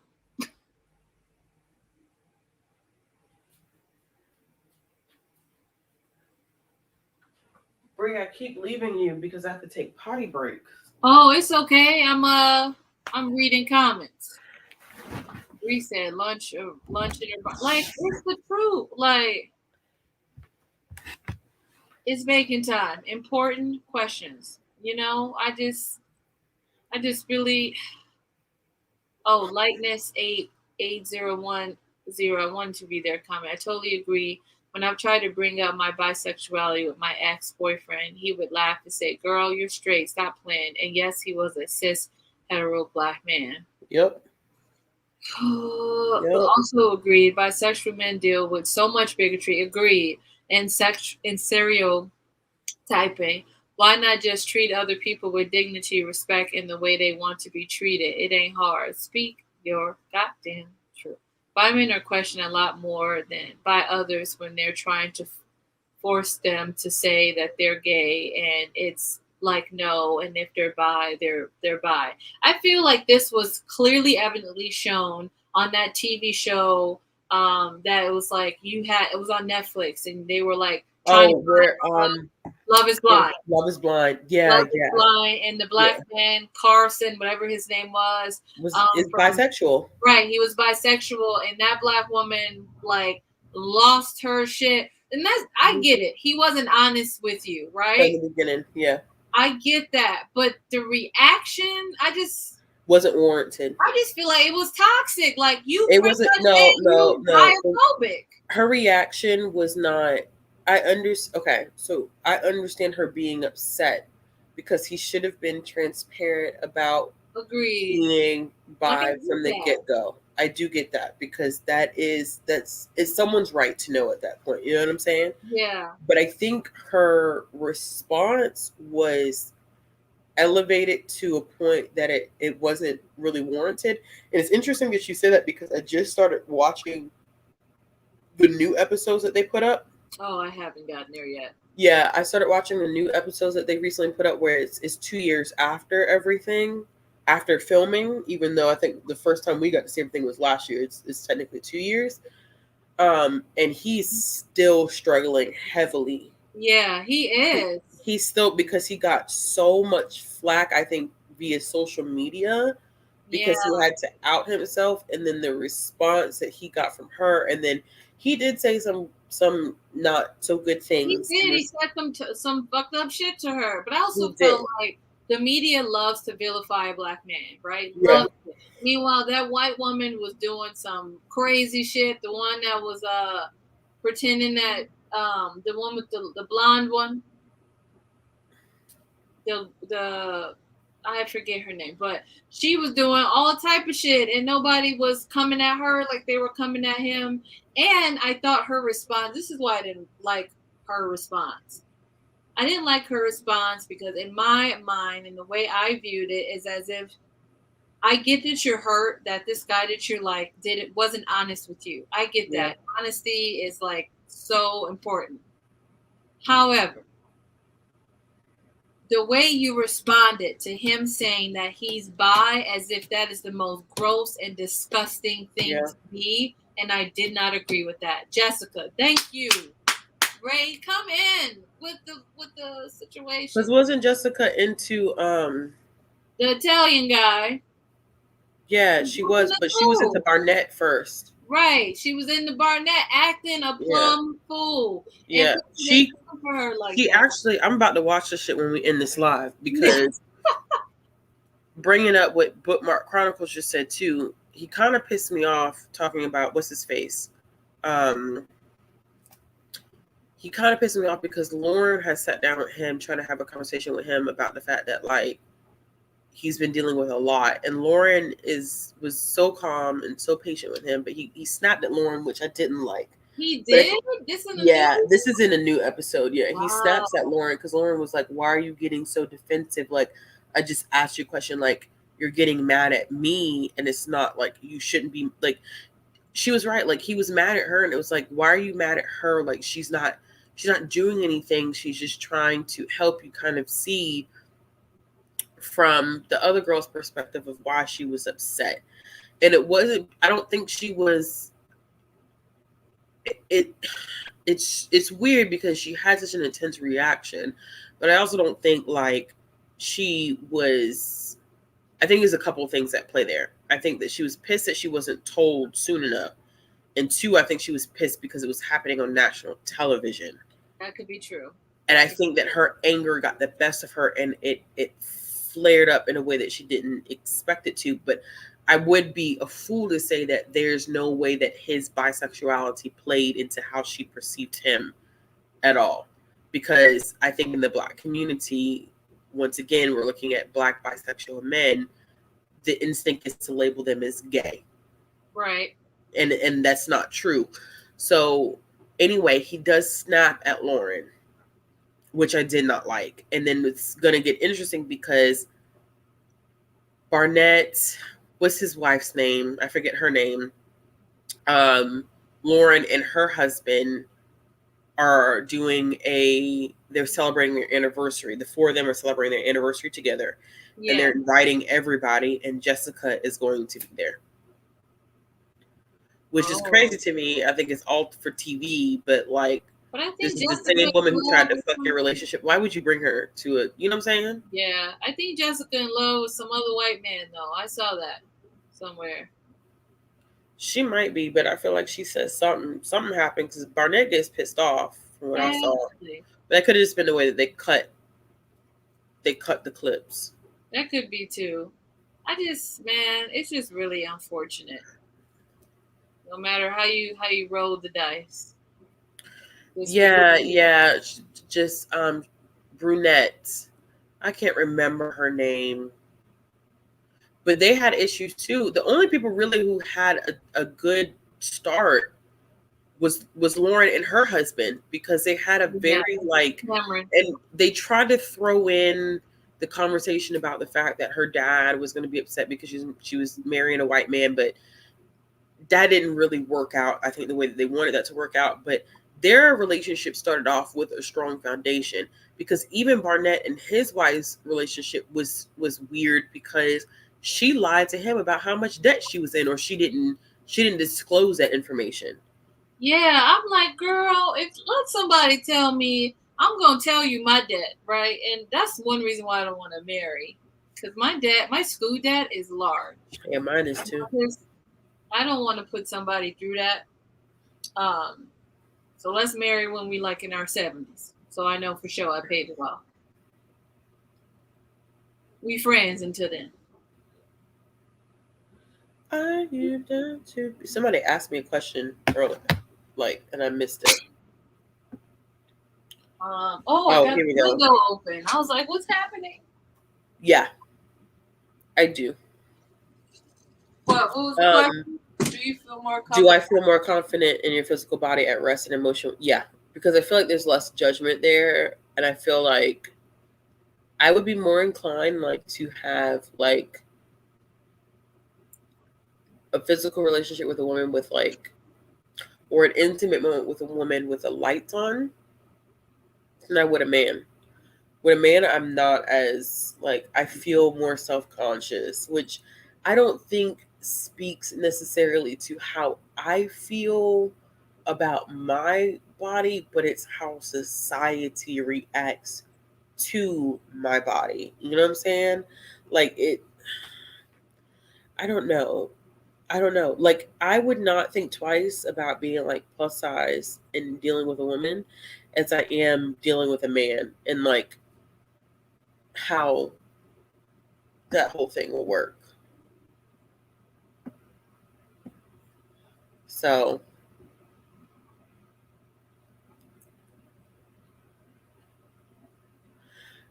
that's interesting, Aaron, that you would say that.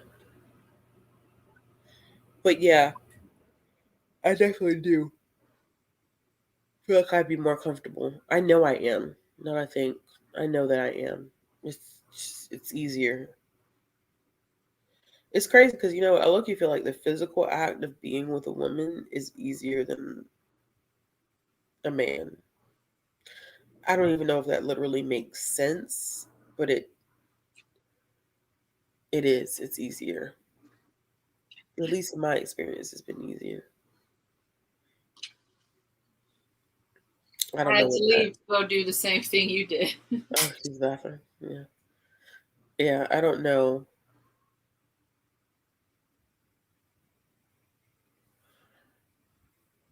Yeah, that is gruesome. That can stop Wow. you from doing a lot of things as a couple, like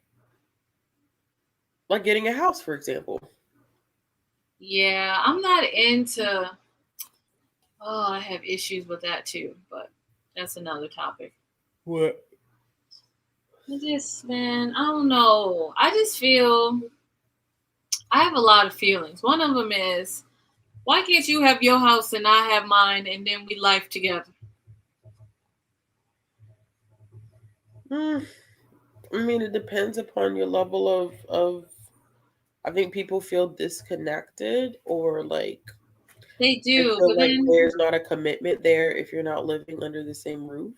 yeah, but I also really big on sharing resources so that they like so both of those thoughts contradict each other because Yeah. I'd be like, leave me alone, have your own shit. Then I'd be like, 87 people, let's get together and share this bill. So yes, Salty, you live by yourself. Yeah, I love it. Come join my commune then. Aaron, I get that. I get that. I understand that. And I think like women being more nitpicky, but I feel like women are going through a revolution now of body acceptance that men are not. Oh yes. So Oh that's what makes a big difference. I don't know if it would be the same, 5, 10 years ago, but women are going through a huge revolution in terms of body acceptance and respecting and admiring all shapes and sizes of bodies. Men are still stuck in, not all men, once again, not working in definitives. Some men are still stuck in the Stone Age. And I think that there are some women out there who are not really helping the situation, but that's a whole different conversation. yeah. Women with a platform at that are not really helping. Yeah. They're not really helping the situation. Salter, I need you. I'm curious now. I'm trying to be in your business, but not be in your business, but in your business. So you say you have a 3-bedroom, 2.5 bath house. Is great, 10 by 10. You mean you both are in this house together or No, separate? I think they both have their own houses, and each house has 3 bedrooms, 2.5 baths. I'm just trying to figure out how y'all living life because I feel like that's goals because Mhm. this is what I'm thinking. I get a 3-bedroom. I have my bedroom, I have my plant room, and I have my office. Mhm. Maybe 4. I'm gonna need some. I'm gonna need some for people if they want to come hang out. But I don't know. I don't know. She lives a mile, just 1 mile, so you can literally walk to her. Nice. I hope y'all have a healthy sex life. I'm wishing that on you. If you both are people who have sexual desire. I want us all to live on the same compound, but we're not there yet, so she's down the street. See? Wonderful. See, I knew you understood my compound thing to a molecular level. It's gonna have to be a part. Student loan debt is just gonna have to be a part of our love story because it's real out here. You ain't wrong. Yeah, it'd be like that. It'd be like that, Salter. We can't all get it. We can't all get it. Oh, Aaron said, "Hey Salter, what up, JK?" But really, oh, are we? Getting connections. I can't speak her truth. I mean, amen. Y'all got kids. We all in Salter's business, but for real, Why let's have everybody in Salter's business? It sounds nice. Also, I want one of these things in your right hand. I saw it. What? One of them lemonades. That's a Truly? Oh yeah, that's what I've been drinking. I'm tipsy. Yeah. Yeah, I'm tipsy. I am not tipsy at all. I am. I'm rubbing this old body. And it's crazy because I mean this is hard. This is hard seltzer water. Yeah. Just tell you how much I do not drink anymore. Yeah, I got real drunk 2 days ago off one cider. I said, how did we get here? I've raised kids but don't have any bio. Okay, I've raised kids as well. Super random, but Ashley, I read Root Magic because of you, and it was beautiful. Yeah, Root Magic. I enjoyed it. Hello, just got here. I hope y'all having a good night. We are. Walter, I know another guy. Salter, I think you said earlier that you're almost 40. Did he say that? I feel like he did say that earlier. I believe. And I also know another guy that's 40 that doesn't have any biological kids, but he likes raising other people's kids. Hey, that was he doesn't mind the idea of raising his partner's kids. That was my stepdad before he passed away. He was my second dad, second pappy. Definitely raised all 4 of my mom's daughters. Aaron, I'm jealous. Huh? Aaron. I don't drink much, but I did visit my weed man today, and I'm ready for the read that shit out loud. Oh, sorry, my bad. I didn't know. Out loud. I was reading it before I read it. Does that make sense? Yeah. I heard you say I'm jealous, and then I read it out loud before I read it. I am not planning to fall asleep on live. We're about to go. Y'all see her? Y'all see her? Yeah, I am. Yeah, y'all see me getting getting comfy. That's just because I've been drinking these hard seltzers, and now your girl is litty. Chris is so funny. Chris is funny. Wait, hold on. What's everybody laughing at? What did I miss? What was the joke? It's what you said to me, mug. Oh. I'm trying not to repeat it. I said seed man. Seed. Yeah, it's hella hard. It's stupid fucking hard. Seriously, we tried to figure out what your prayer was about. It's hard dating as a single mom. It is probably the most difficult thing. And it's not because there aren't people available, but I think that your tolerance for bullshit is so low that you cut. You just somebody say something stupid, you done. Like, you know what I'm saying? So it is harder. And you have to for me, I can only speak for myself because I'm sure there's single parents who are different than I am.